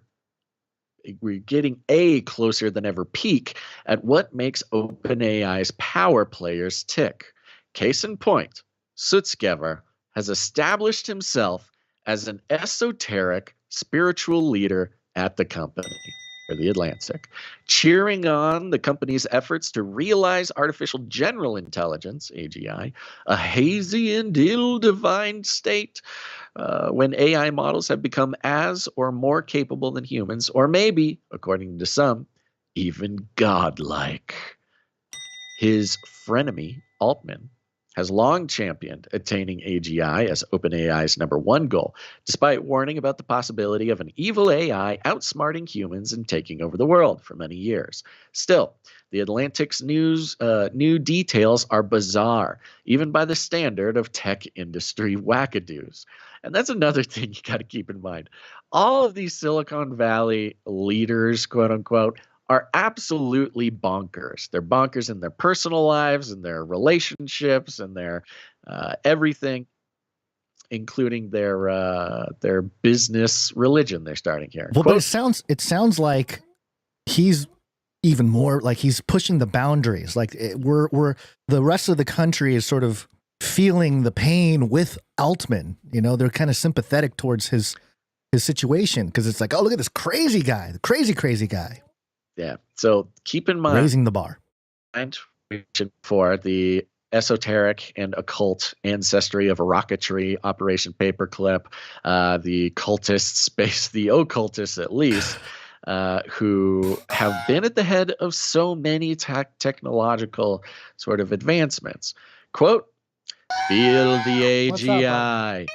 Feel the AGI. Oh, we got this. We got this. Employees feel the AGI. There you go. Feel the AGI. Everybody now. Employees reportedly chanted, per The Atlantic, a refrain that was led by Sutskever himself, the chief scientist. And they keep saying he's chief scientist, which he is. But I think it's interesting to keep reiterating that he's chief scientist, meaning he's high priest of scientism at OpenAI, the company that is revolutionizing the world with LLMs and artificial intelligence for any situation. But, we've talked about the religion of scientism, how it's manifested, especially over the past few years. And there is no atheism anymore. You are, either Christian, or maybe you're Islamic or Jewish, or you're scientistic. It's not atheism, it's AI-theism. There you go. The chief scientist even commissioned a wooden effigy to represent an unaligned AI that works against the interest of humanity, only to set it on fire. Whoa. So he literally had a cremation of care against— That is interesting. Against bad AIs. Bad AI absorb in this piece of wood, which I will burn later. Yeah. Which, look, is silly, and especially it's sort of lost a lot of its sort of esoteric and occult significance because it became so kind of transparent through, of course, Bohemian Grove and Alex Jones's work on that. It kind of became a joke for a second.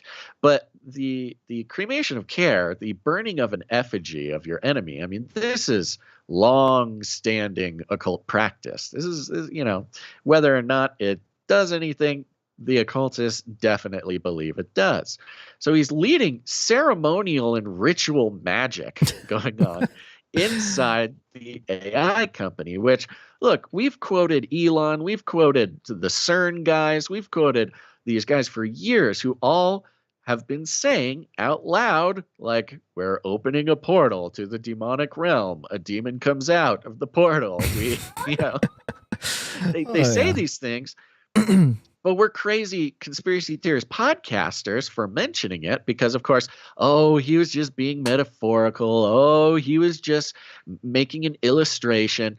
No, he wasn't. This guy is literally burning an effigy to a sort of bad version of the product he's trying to build at his corporation. So cremation of care of the unaligned AI.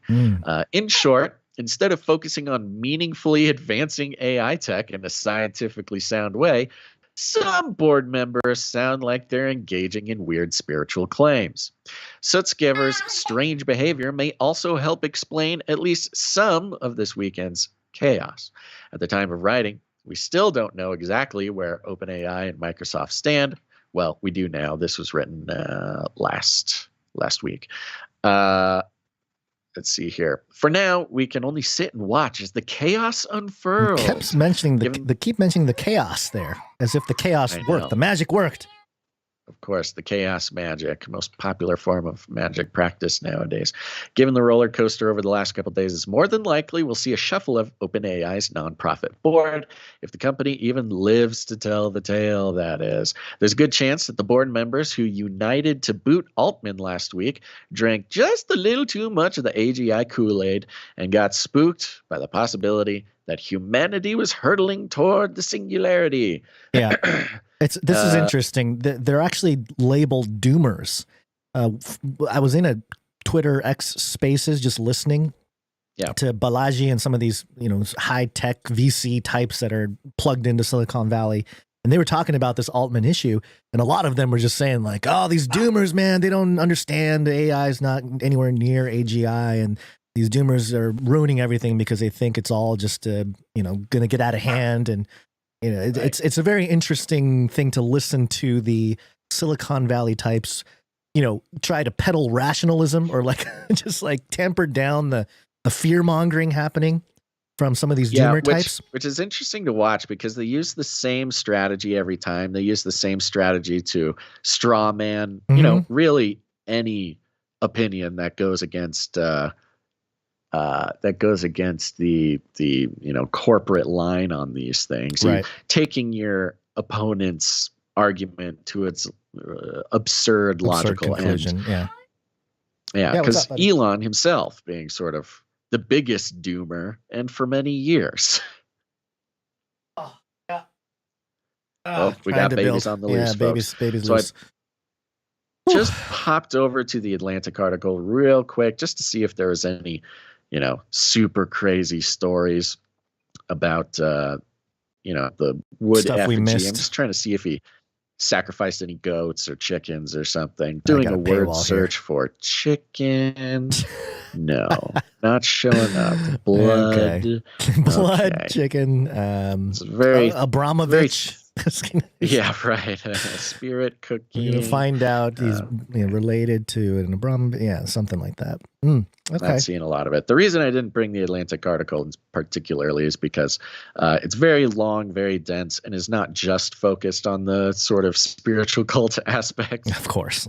That's a lot of other stuff. That's like a given according to the Atlantic. It's like he's got that stuff too, but the drama is what's important.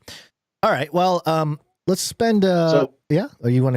You got something? Sorry. One last thing. Okay. I mean, so far in this episode, we've got, AI. Perhaps invoking digital aliens. Yeah. Yeah. So you've got the religion of AI, which is talking about AI as a god, or at least god-like, which I think is interesting as it informs the Pentagon's moves towards killbots, because the idea is, a robot shouldn't decide who lives or dies. A human should decide who lives or dies. Well, if the AI is godlike or is God, according to your religion, then, letting an AI decide who lives and dies is just like letting God decide who lives or dies. Yeah. It's sort of, you take all these different angles to the broader conversation, whether it's in tech, whether it's in mainstream media, whether it's, in the government apparatus. You start, Elon talks about X as like basically a hive mind. You're able to look into the sum of all human opinion, and he sort of wants to use it that way. Well, if you do the same thing, just reading the news and taking the opinions from the government side, the tech side, the socio-political side, all this kind of stuff, you see that AI really, as seen as at least godlike, if not God, allows the justification to let the bots decide who lives or dies. And perhaps even with your Trump dying before the election, or fake reporting of Trump dying before the election, AI has the potential to revivify, to resurrect Trump or something in a way, whether it's an AI version of Trump, or AI takes over Trump's social media, or whatever the story is. You really do have across the board artificial intelligence being the answer to, it's kind of the god of the gaps of secular, geopolitical, technical, transhumanist, technocratic dystopia. And if these people are willing to go to AI God, it's almost an easier step for everyone to do digital aliens.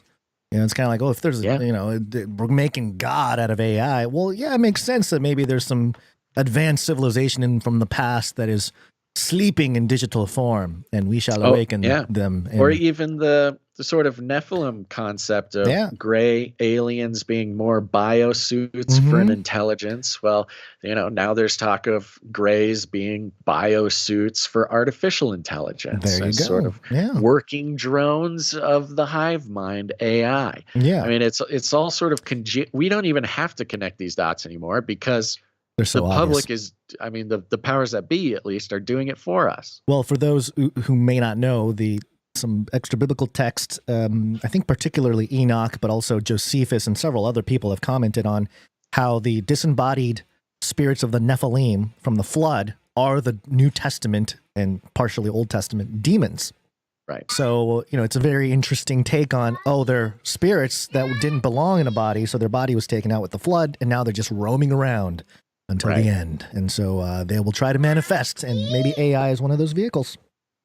Yeah, maybe. I have a really stinky Who son. knows? My son. Only time will tell. AI is going to get us all, but my son is very stinky right now. He smells very stinky. Yeah, I might need to step aside to take care of the stinkiness. Okay. Well, let's see. Maybe should I do a story? I mean, this is when we are going to take a quick break and thank some people. Yeah. But let's thank him real quick, and maybe we can get through this. I don't know. We'll go through it quick. Okay. If not, I'll find some sort of story going around to talk about while you do that. Okay. Well, we do have some producers to thank for their treasure, right? Let's do that first. Or do you want to do speak Yeah, first? we do. Yeah, let's do that. Boom, boom, boom. Value for value.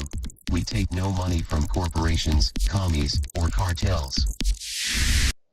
That's right, folks. You know the deal. We only exist because the listeners, our producers, that's you, put value back in. And remember, it's not just about money. It's also with your time, your talent. People help us out on the back end with so many things.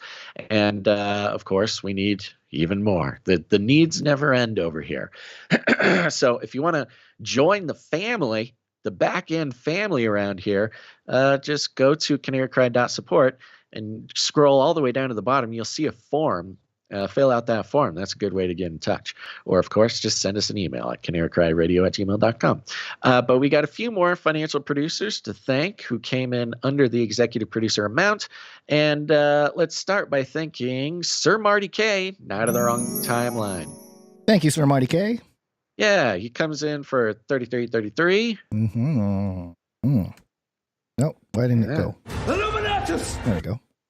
I could have sworn that he was on a streak, but I don't see it. I made a whoopsie daisy. So if you're on a streak, sorry, Sir Marty K will make up for it. And he sends a note here. Says, hello, fellas and my fellow Canarians. Hope everything is well. And for you American Canarians, I hope that you get a wonderful Thanksgiving. So, Mr. Shimura, have you gotten a new P.O. box yet? I was looking around on your website, but I could only find the old one, the Canary Cry radio site.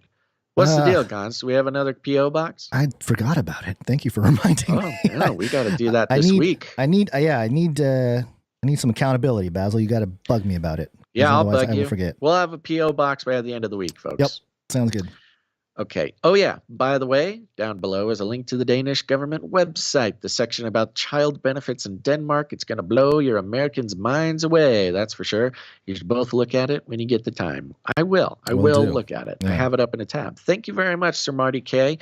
And yes, thank you to everybody. Apparently, we have a whole lot of European Canarians who are keeping us abreast at I think it was the Netherlands with their recent sort of far-right takeover of the government, otherwise known as an election. So I'm going to look into that and would love to report on the movement. It looks as if it's sort of mirroring the Argentinian movement to the right. So we've got this sort of global movement. Yeah. We're definitely keeping track of it. We'll put some together. Yep. Thank you, Sir Marty K. Not of the wrong timeline. Yep. Thank you very much. Next up, we got Sir Jacob B. Hey, Sir Jacob B. Yeah. If you don't mind, pop over to the round table and tell me his full name here in a second. But Sir Jacob B comes in for $22.22. 22. Yep. A fanny pack full of ducks there. Thank you. He's on a 3-episode streak, which means Sir Jacob B is heating up. He's heating up.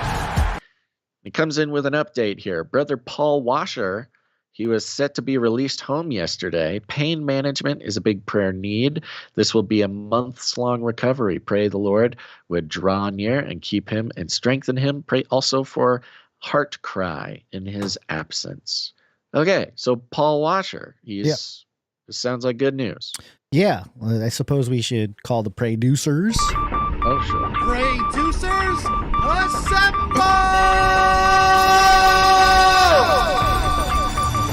That's right, producers. They're producers just like you, but they pray. So let's pray for Paul Washer. I was unfamiliar with this fella.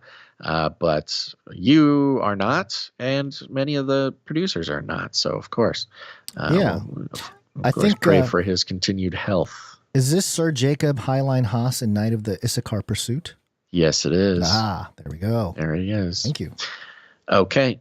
Last but not least on this list, we've got the good Doctor Who Dundas. Hey, thank you, Doctor Who Dundas. Comes in with a pocket full of sevens. He's on a 30-episode streak. 30. Yes. Almost that 33, Doctor. Yep. And he says here, 6 months since I dumped that cursed bottle down the drain and left the empty well of alcohol in my life. God is good. Happy Monday, y'all. Wow. Hallelujah. Well done, sir. There you go, Keep it buddy. Up. Well done. You're going to get your 6-month coin. I don't know if he's doing the program. He's in the program or not, but 6 months is a big deal. We're very proud of you, Dr. Who Dundas. Yeah, keep it up. Keep it up. That concludes the list of financial producers who support the show in the amount of $7.77 or more, which entitles them to have a note read on the show. We get a few more people who came in under that. We'll thank them in their streak, starting with Sir Morv, Night of the Burning Chariots, 303 episodes in a row. Thank you, Sir Morv. We got Malik W, 44 episodes in a row. Thank you, Malik W. Veronica D, 333 episodes in a row. Woo. Very impressive. Well done, Veronica D. Thank you, Veronica D. We got Sir Scott, Knight of Truth, 357 episodes in a row. Thank you, Sir Scott. We got Dame Gale, Canary, Whisperer, and Lady of X's and O's, 328 in a row. Thank you, Dame Gale. Wasn't Dame Gale and Veronica D like tied for streak at one point? Things got complicated. Things got complicated, yeah. It's okay. Yeah. Thank you, Dame Gale. Next, last but not least, we've got the one, the only, Sir Casey the Shield Knight. Sir Casey the Shield Knight. 372 episodes in a row. Thank you, Sir Casey. That's insane. All right. That concludes the list of financial producers who came in over the past 3 episodes. We appreciate the support very much, especially those who sign up for the supply drop or the T-shirt council. Those are the ones who are committing to support the show on a monthly basis. And I said it and forget it.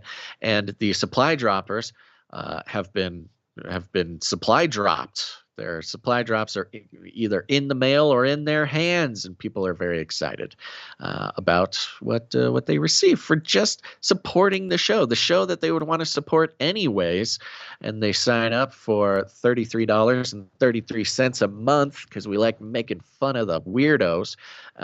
And in return, as a thank you, we send them free gifts every 3 months, once per quarter. And you can do that too, folks. If it weren't for the supply drop and the T-shirt counselors, the show would not be viable. We would not be able to do as much as we do at the quality or lack thereof that we do it. So thank you to the supply droppers. Go to canarycrysupply.com to sign up to really get on the team to keep us alive if you appreciate and value what we do here. Yep. Okay, that's All it right. for me. Go to canarycry.support. Canarycry.support. And let's do SpeakPipe. Please leave a message after the tone.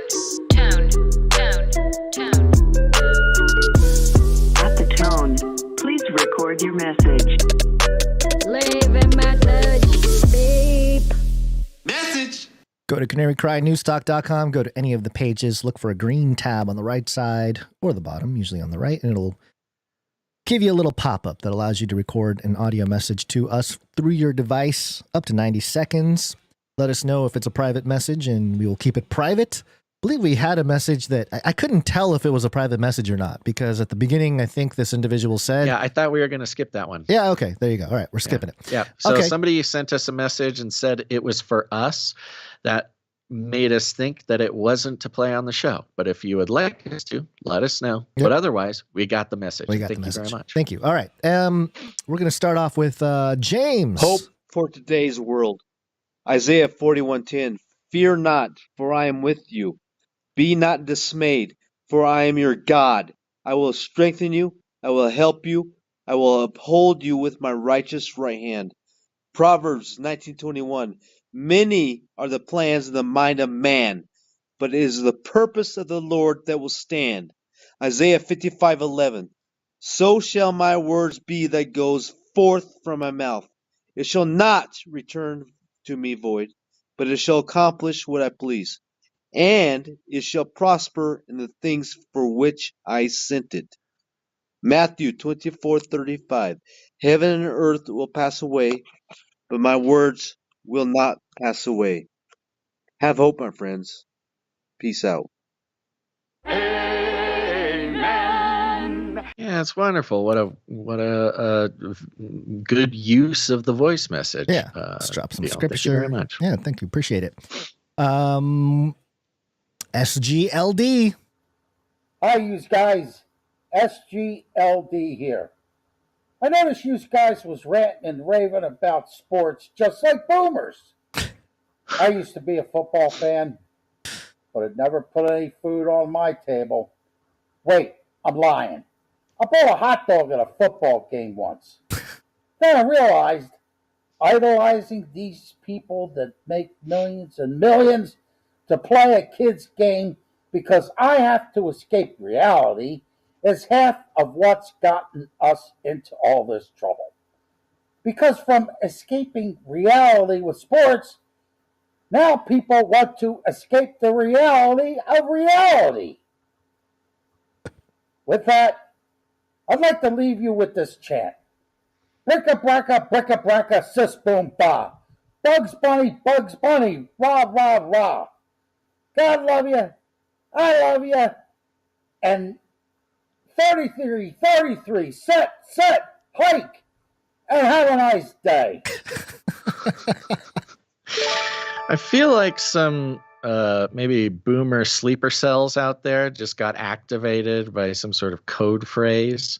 I think Silly Goose Elder Dave, maybe just gave some sort of command in a language that is far from our comprehension, guys. Yeah, I believe everybody who lined up on the 12 men on either side who lined up were triggered by some of those play calls there. Maybe that was part of the whole triggering. There's boomer football players all over the country that just got triggered, and they're singing. They're screaming, go to canarycry.party. Huh. Thank you, Silly Goose Elder Dave. Which, by the way, got such a beautiful mind, God. Thanks. All right, that's it for the Speak Pipe. Let's spend a few moments here to thank some producers coming in with their talent. We had a good handful of producers coming in. We appreciate all of you. Help us build the culture behind the community here through visuals, audio, anything you can do, really, that's a medium of art. And we're going to kick it off with some audio production. Audio production.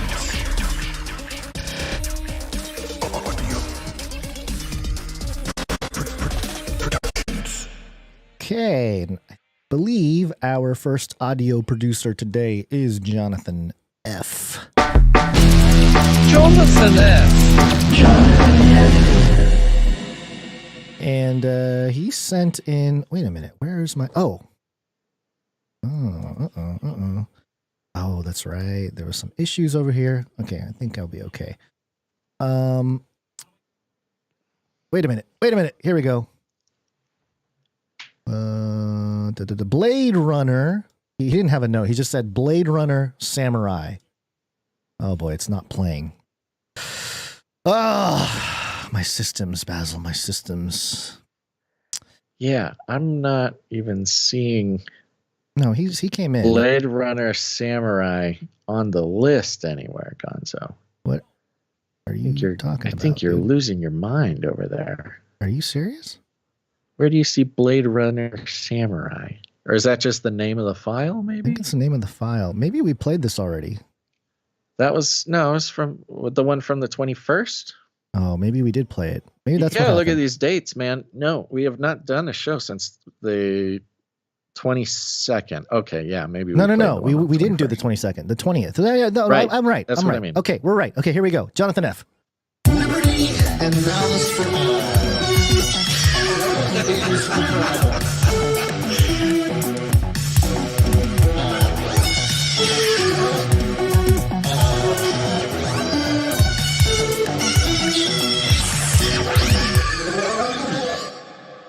There we go. There we go. Is that your child screaming auto-tune? I think so.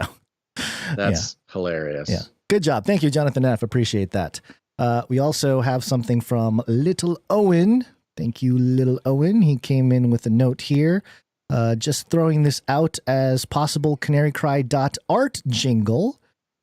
Gifted. Hold on. There are so many gifted artists here. Oh my gosh. Why am I having problems today? Okay, hold on. Oh, wait a minute. Okay. He had two. Okay, this is why it was so confusing. Little Owen sent in, he's got two things here. The first one says, just throwing this out as a possible canarycry.art jingle. There's so many great gifted artists here. God bless.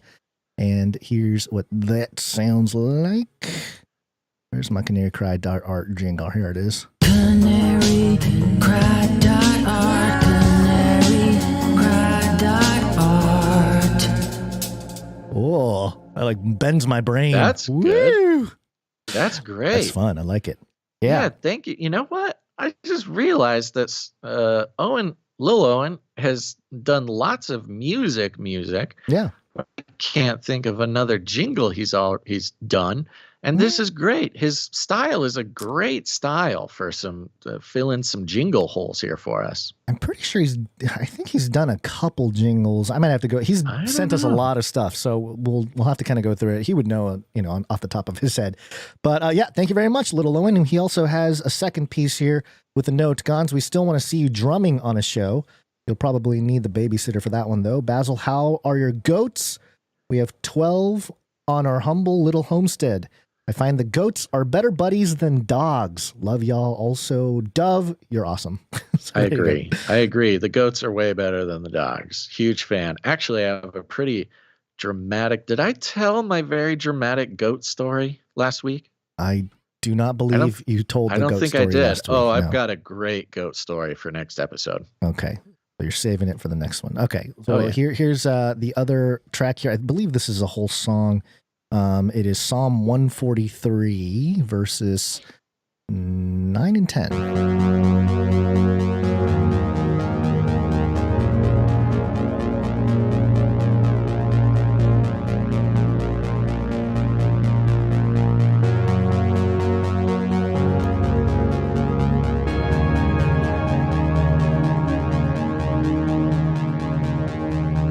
Oh, yeah, you'll have to wait till the end of the episode to hear his sweet voice fully come in on that one.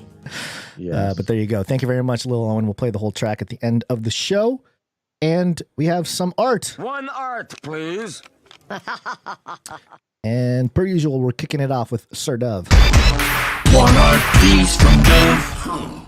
And Sir Dove comes in with a note along with his art, which I am going into full screen so people can see the full thing. He says, peace for this week's Bible artwork. I did an illustration for 1 Thessalonians 5:18. And everything give thanks, for this is the will of God in Christ Jesus concerning you. Gave a little shout out to Pizza Rat on this one. Hope you guys like it. Keep doing what you do, and I'll keep praying for yins. Indeed, he did. In the background, we've got a photo of a very complicated sort of a dilapidated building type of thing, but we got some red brick there, piles of red brick. We got plants growing everywhere. We got some paint peeling in the front, and a very pleasant pink and purple font. It says, give thanks in all things. And down there at the bottom, laying on the pile of bricks, we've got, oh, such a jolly looking Pizza Rat, just lounging, enjoying his time, eating a piece of pizza.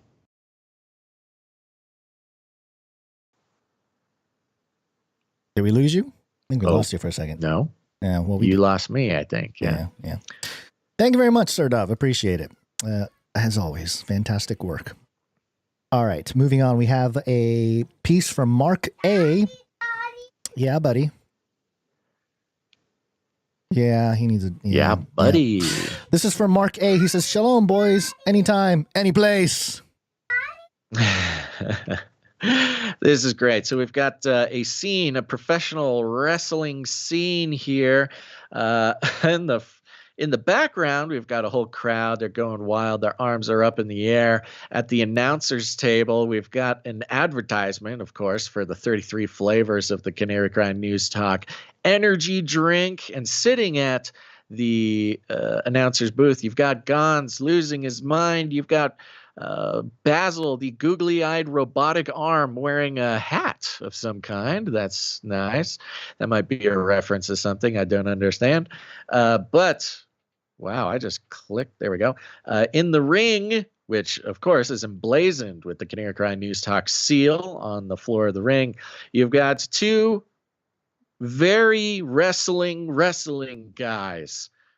Do you know who these are supposed to be, or shall I describe them as they appear? I think it's supposed to be the two gentlemen who got into a little tiff in the the hearing. The was it Senate? I forget what it was. No, it was a union boss hearing or something. Yeah. Yes. Bernie the congressman and the union boss were threatening to fight each other, and thank goodness that good old referee, what's his face? What is his face? I can't remember his name. What is the congressman's name? Gons, are you even there? He's not there.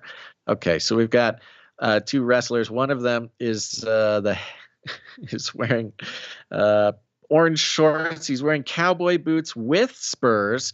He is. I wish I knew more professional wrestling speak, because he seemed to have clotheslined the lights out of this individual wearing a white sort of leotard with that's a logo of a state or something. I can't quite get close enough. Maybe Gons can tell me what that is. I'm sorry. I'm trying to, if I had a moment, I had to chase my son down here for a second, but no, that's okay. I'm trying to identify the logos on these guys. Yeah, he was, I forget what it was. Maybe I can just find the story. I know. I'm looking for the logos, though. Do you recognize these things at all? I don't, but I know what it's in reference to, because he represented some organization. The union. It was something. Yeah, hold on. Let me see if I can just find it. He's not listening to me, folks. Well, as we figure that out, we've got a referee. Who is the referee? Why can't I remember this guy's name? It's Bernie Sanders. Bernie Sanders. Yeah. Why can't I remember Bernie Sanders? I don't know. Bernie Sanders is the referee down in the bottom left of the ring, and he is yelling and pointing at the QAnon shaman who happens to be watching the fight. Maybe he's ready to get tagged in. Who knows? But he's got his horned helmet. He's got his spear with the American flag on it. And this might be the most anticipated American wrestling match or street fight to ever happen in the 21st century. So thank you very much for the art. It's incredible, Mark A. Yeah, I'm trying to find it here. Yeah, couldn't find it. All right. Well, yeah, thanks very much, Mark A. Yeah, everyone knows. Appreciate it. We have more here from Elias. Elias came in. He's maybe one of our younger producers. And Elias with the note here: epic battle of God's robot versus Satan's robot as Basil and Gons look on from heavenly places in their full armor of God, drawn on a road trip while listening to CCNT. Love you guys. Cool. This is very cool. All right. They're doing it. They're taking our advice. They are settling all disputes via giant robot battle. And in this case, we've got God robot and Satan robot. God robot is big and shiny and gold, wearing a crown, got a big sword, very cool. On the left, we've got Satan robot, a little bit more scary looking, got some red and black. He's got a gun for an arm and a flail for his other arm, and he's not messing around. They are locked in combat. Satan robot has 33 emblazoned on his chest, and up on a cloud above the fray, we got Basil and Gons looking all happy, wearing their gold suits of armor, just enjoying the show, just enjoying watching God robot do his thing, man. This is very good. Thank you very much, Elias. Thank you. Well done, my friend. Yeah, keep it up. Want to see more. Producer Elias, folks. All right. I believe we have a couple microfictions. Oh, now, Basil, we didn't talk about this beforehand. There's there's a couple of things to talk about. Yeah. Number one, there's still 2 more pieces of art. Okay. Did you not load them up? Let me look. We got one from Sir Darren and we got one from Pizza Rat. Okay. Let's see. I'm seeing the one from Sir Darren. I think we did this one, right? This was the Executive Master Shill one. So yeah, he says, congratulations to Sir LX Protocol V2 Knight of the Brian Protocol for executive producing 33 episodes and becoming Master Shill for CCNT. Yes. Yes.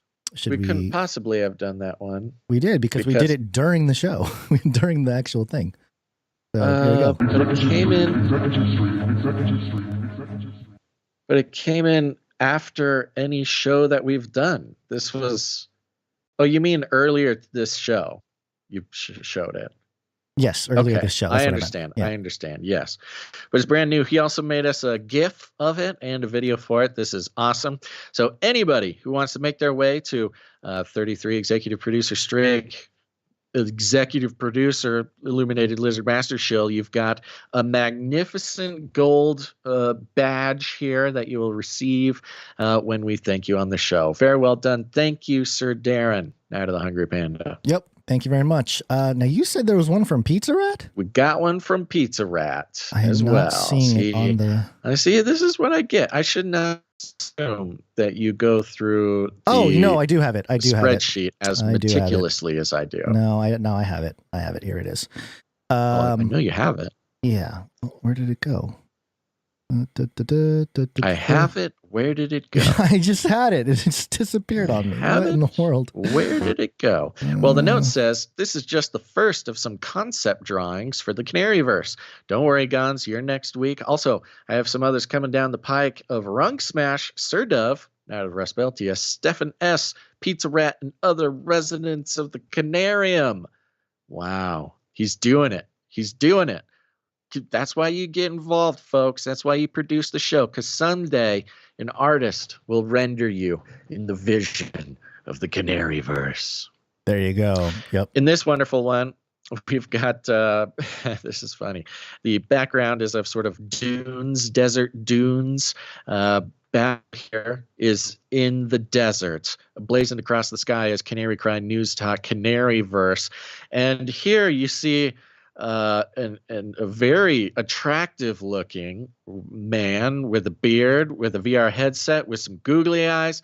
He's got his hat on backwards. He's got his white shirt with the buttons coming unbuttoned, wearing a long brown leather duster with his short pink shorts. Those calves are rocking, wearing some Crocs, of course, and holding a coyote hole punch. Okay, there you go. Got the coyote hole punch, and in the bottom of the right hand, we got Pizza Rat eating a piece of pizza. The styling of this, the style of Pizza Rat's art is very engaging. It's got a little bit of a taste of like the kind of a punk rock vibe to it, but also very detailed and colorful. I love it. Thank you very much, Pizza Rat. Enjoying it very much. Yep. Thank you very much. Appreciate it. Yeah, and it looks very cool. I like it. Is this watercolor, crayon, and pencil, a color pencil, and marker or something? Yeah, he does like ink. He inks the shading and the outlines and everything in very, very stark ink, and then comes in with the colors. I say this about all the producers who regularly make art for the show. You can actively watch them master their craft, and Pizza Rat is no exception. Yep.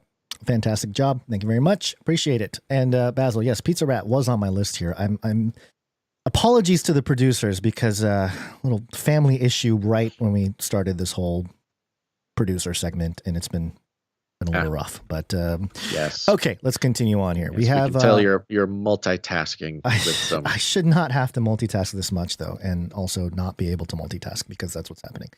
Multitasking is so early 2000s. It's all about single tasking nowadays, folks. Where's my AI agents taking care of the children? All right. We got a couple microfictions. I did not see one from Runk Smash, Basil. Maybe there was one that was sent in that I'm not aware of. I did not see one either. No. Okay.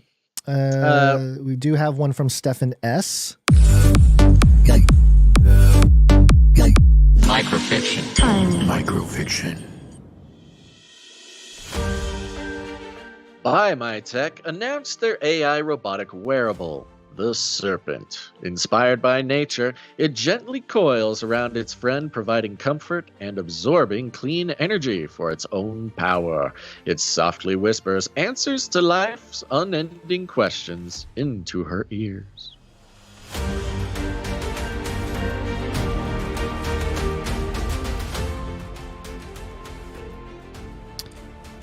Yeah, very good. Right. And this is it's in reference to the soft bots, the coiling snake-like robots, and in this case has been sort of equipped with some sort of AI assistant. This is wonderful. Thank you, Stefan S. Yeah, appreciate it.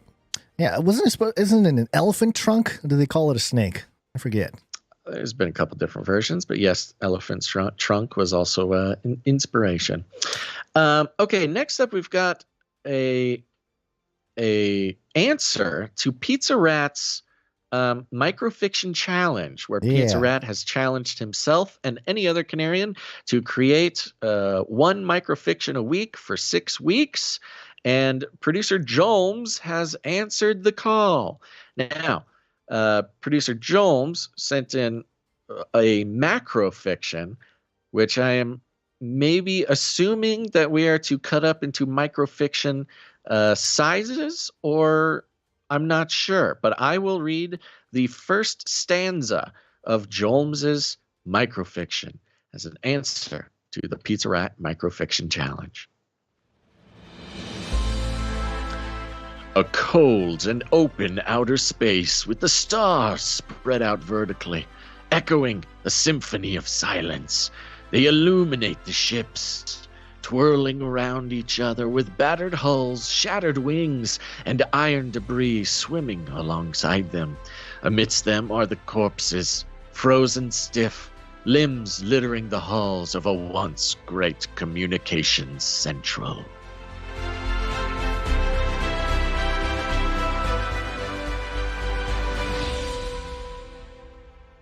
Ooh, ominous. Yeah. I don't know what's going to happen. Thank you very much, producer Jones. Corpses and limbs. Yeah. Always he did say there's mild parental guidance here, mild depictions of death, and two birds coming up. There's the two birds was a PETA tweet joke. So there you go. All right. Thank you very much to all the producers coming in with their talent. We really appreciate it. You can go to canarycry.art to submit your artwork. And there's a specific portal there. Just hit the click here to upload art button and upload your art. And we'll see it and we'll share it on the show.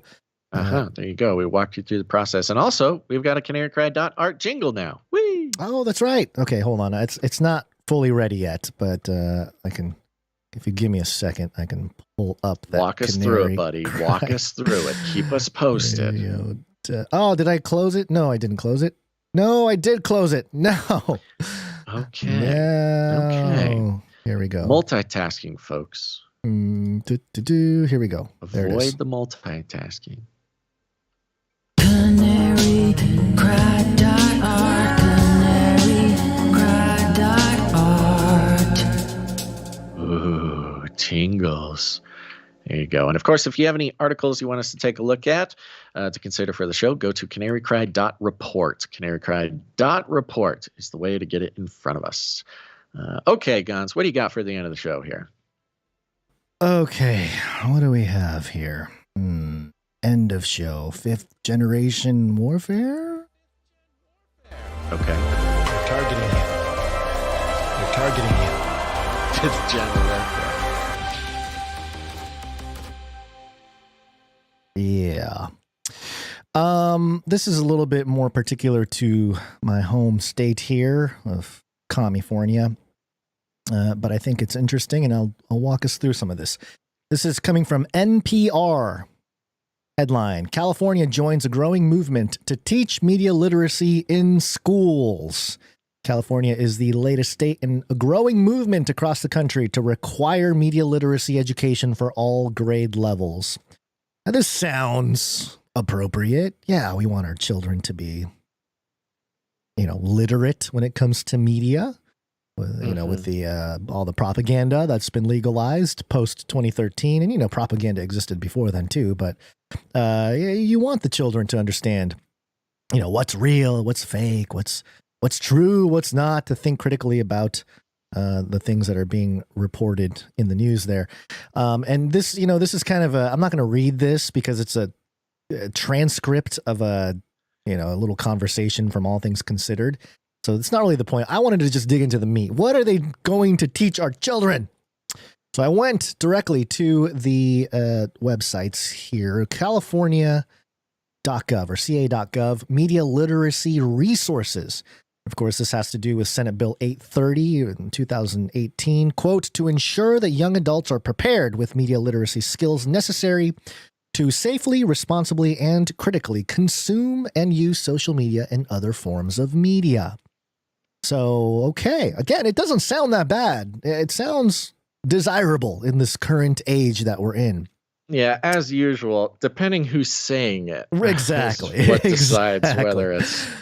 Yeah, if we said that, people would be like, yeah, these guys do it all the time. They do it 3 times a week, That's on the a whole show. thing. We're media literacy around here. Yeah. Some of us have literal education in media literacy. No, the PhDs in media deconstruction. Oh, yeah, I forgot about the PhDs. Those two. Yeah. So the whole thing, it's supposed to be for K through 12, and they're going to have different levels of different examples of how to do things, and just some things that I noticed here. So there's the whole website here about it. Under the media literacy tab, it says here, media literacy and the concepts surrounding it evolve with changes in technology and society. These definitions from SB 830 and organizations of experts provide a foundation through which to understand media literacy and the ideas connected to it. Now, already, through organizations of experts and through a foundation.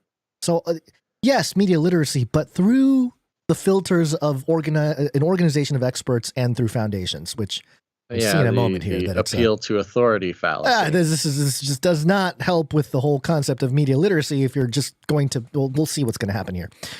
Media literacy is the ability to access, analyze, evaluate, and use media and encompasses the foundational skills that lead to digital citizenship. Now, this I think is incredibly dangerous, because what they are doing here with digital citizenship is saying that, hey, if you don't comply to these media literacy boundaries, you are not, smart enough, you're not educated enough to be considered a proper digital citizen. So I don't like the precedent being set here. Well, that's the interesting thing. I mean, right there, they're referring to network states. Yeah, There's 100%. lots of talk about how the nation state as a concept is under threat, and of course, we do know that there are powers working towards that. And part of the whole reset, you can't have individualized nation states if you want a one world government. Yeah, and the citizenship problem is solved by network states, which means your citizenship is not of restricted. a geographical area or an individual nation state, but of a network. And that network can take many forms. You can think of it like social media platforms, but also the digital citizenry. It is kind of the new term for global citizen. Yeah. Digital citizenship is a diverse set of skills related to current technology and social media, including the norms of appropriate, responsible, and healthy behavior. Norms. Gotta love norms. Norms of appropriate, responsible, and healthy behavior. Okay.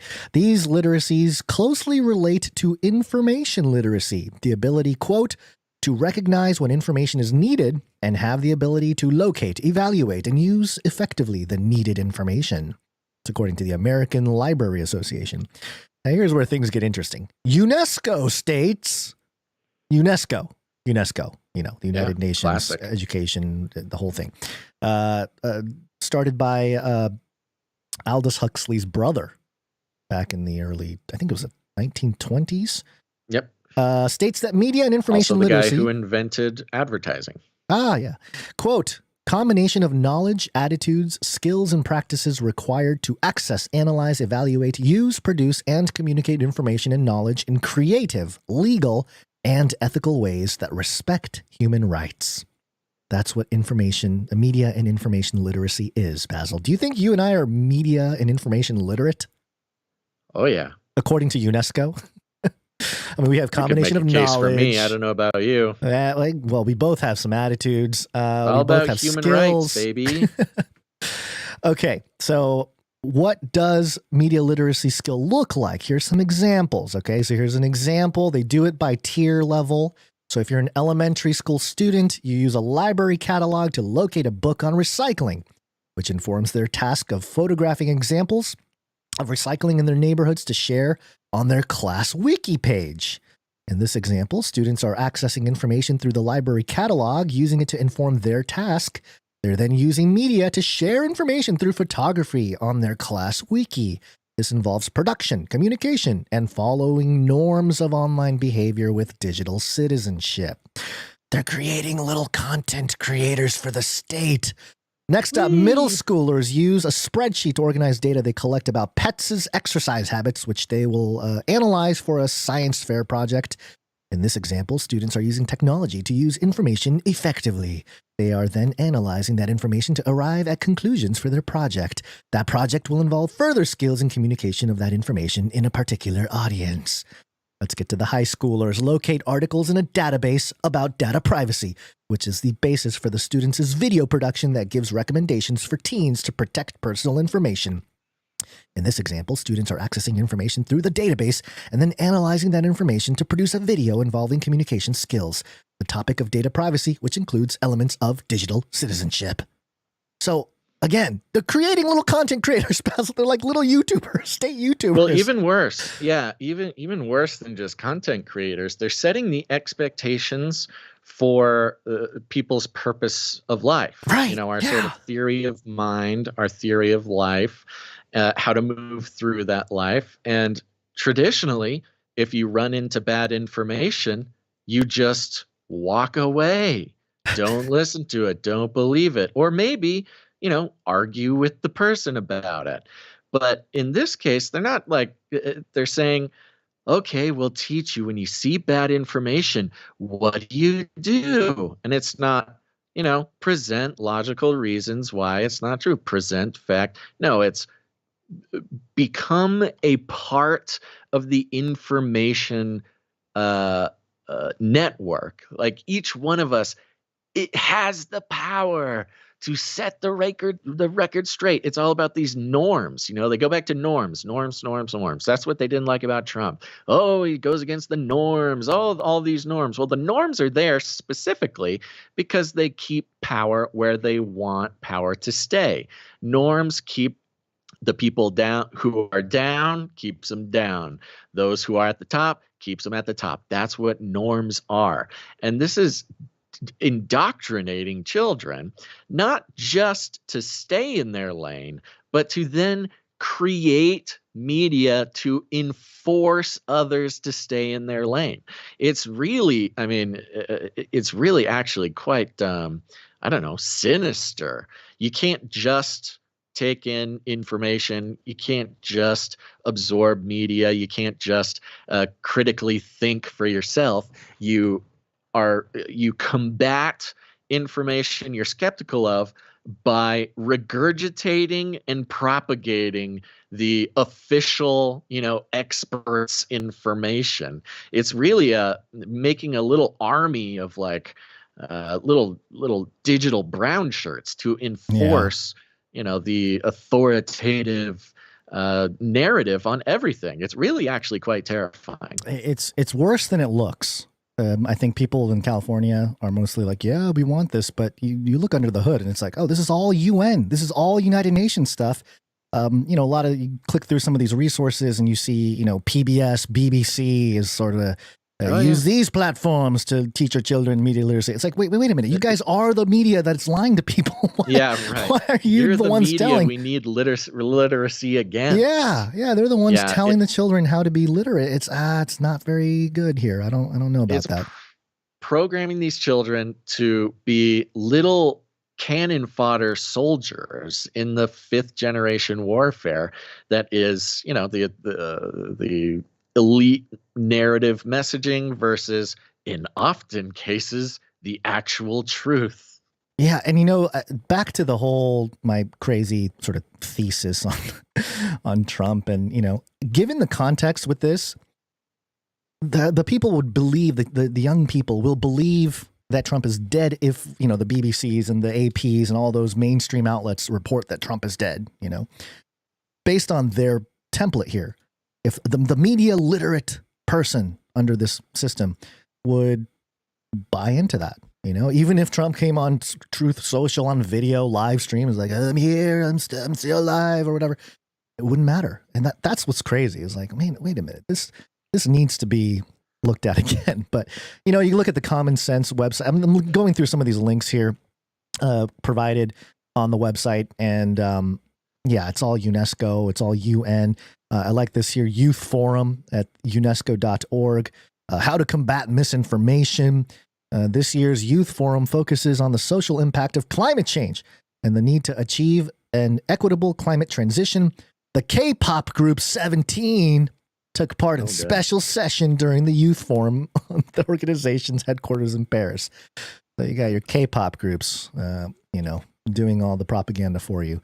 Yeah, of course. But this doesn't shock me in terms of its origins, but it did take me back a minute and think like, well, maybe they got some resources that are a little bit more neutral or something to facilitate this. Nope, this is just straight up.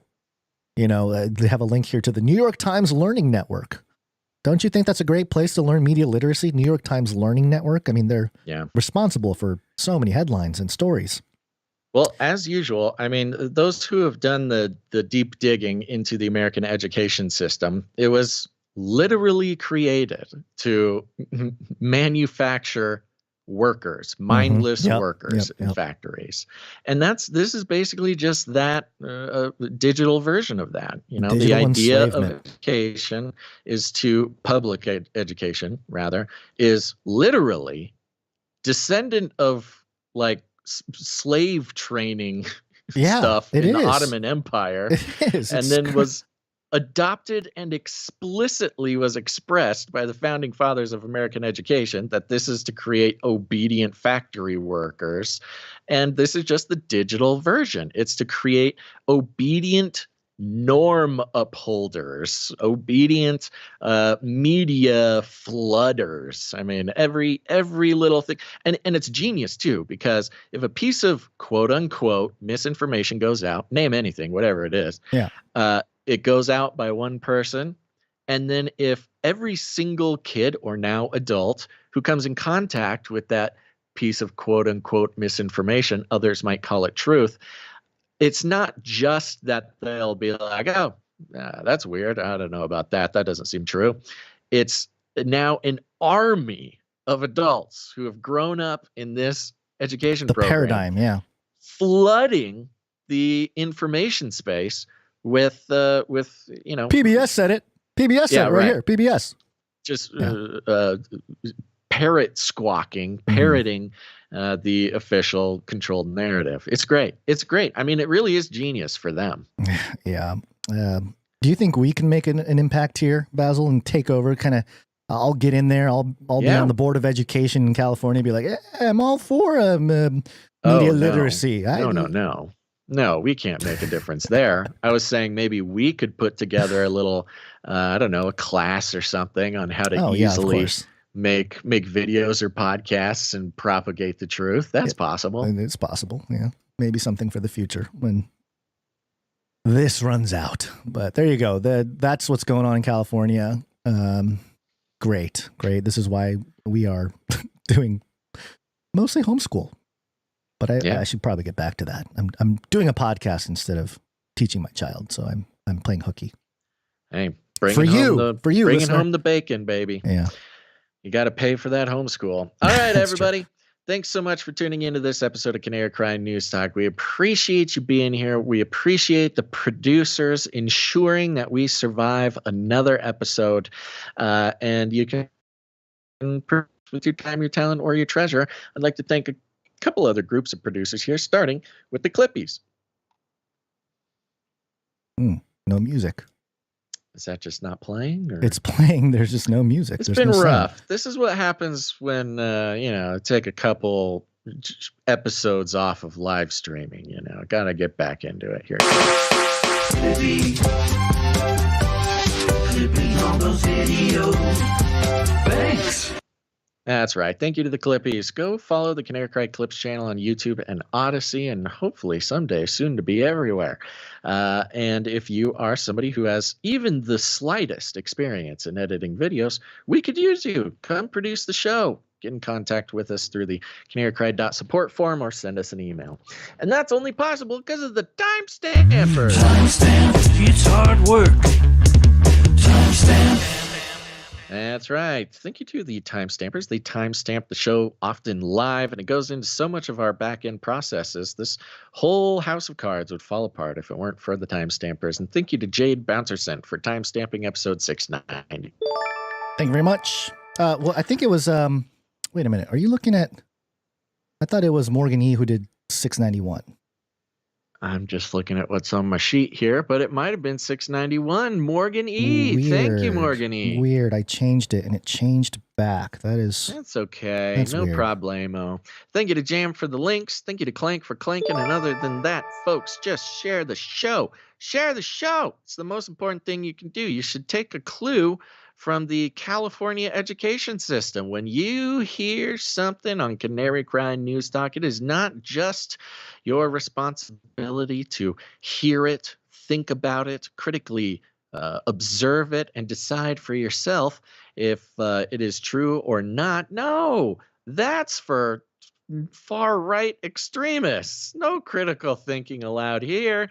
Instead, do what the commies do. When you hear a piece of information on this show, go ahead, get to your computer, fire up that webcam, get that USB microphone going, and word for word repeat everything we say on your own brilliant piece of media. That's right. Start a YouTube channel, start a podcast, start an Instagram account, all the things. TikTok, baby. And just word for word repeat every single thing we say, because we got to uphold these norms. Uphold the norms, or else. That's just one way you can share the show. You don't got to do it that way. You can do it any way you want. But we call it rattling cages. And all you got to do is walk right up to him, grab him by the cage, and then you shake. The end of the world occurred pretty much as we had predicted. I want to shake things up, stir up some controversy, rattle a few cages. Hey, stop that! Don't ever silence me. I'm the last angry man, a crusader for the little guy. Leave the bird alone. Never. Rattle a few cages. Rattle a few cages. The human race will have every opportunity to improve. And if they don't? Ask Noah. That's right. Just ask Noah. Gons, you got any last words? No. Thank you for everybody for sticking around till the end. Oh, I will say, just a little fun thing here. I did inscribe some scripture and a link to canarycry.party on the Bitcoin blockchain, Basil. Whoa, it's immutable now. We are there forever. Oh my goodness, that's crazy. Isn't that cool? Crazy, bro. It's fun, yeah. So we are immortalized on the Bitcoin blockchain. Okay. All right, good. Yeah. About time. Yeah. All right, everybody. Thanks for tuning in to this episode of Canary Cry News Talk. Make sure to tune in on Wednesday. But until then, think outside the cage.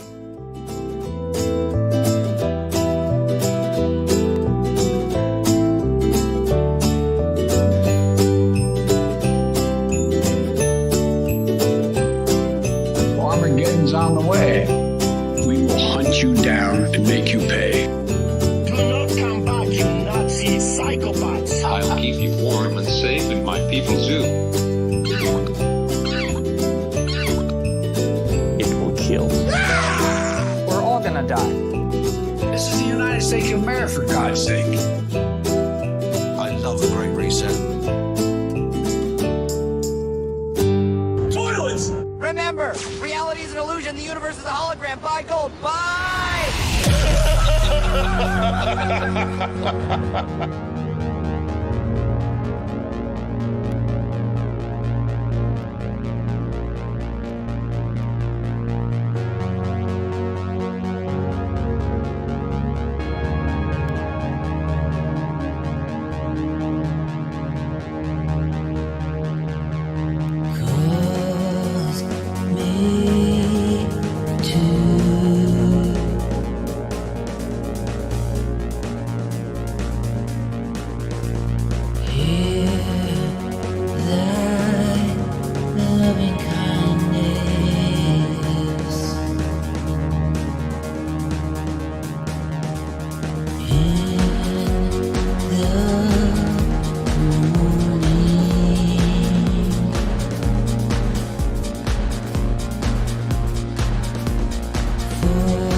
Canary, cry back support.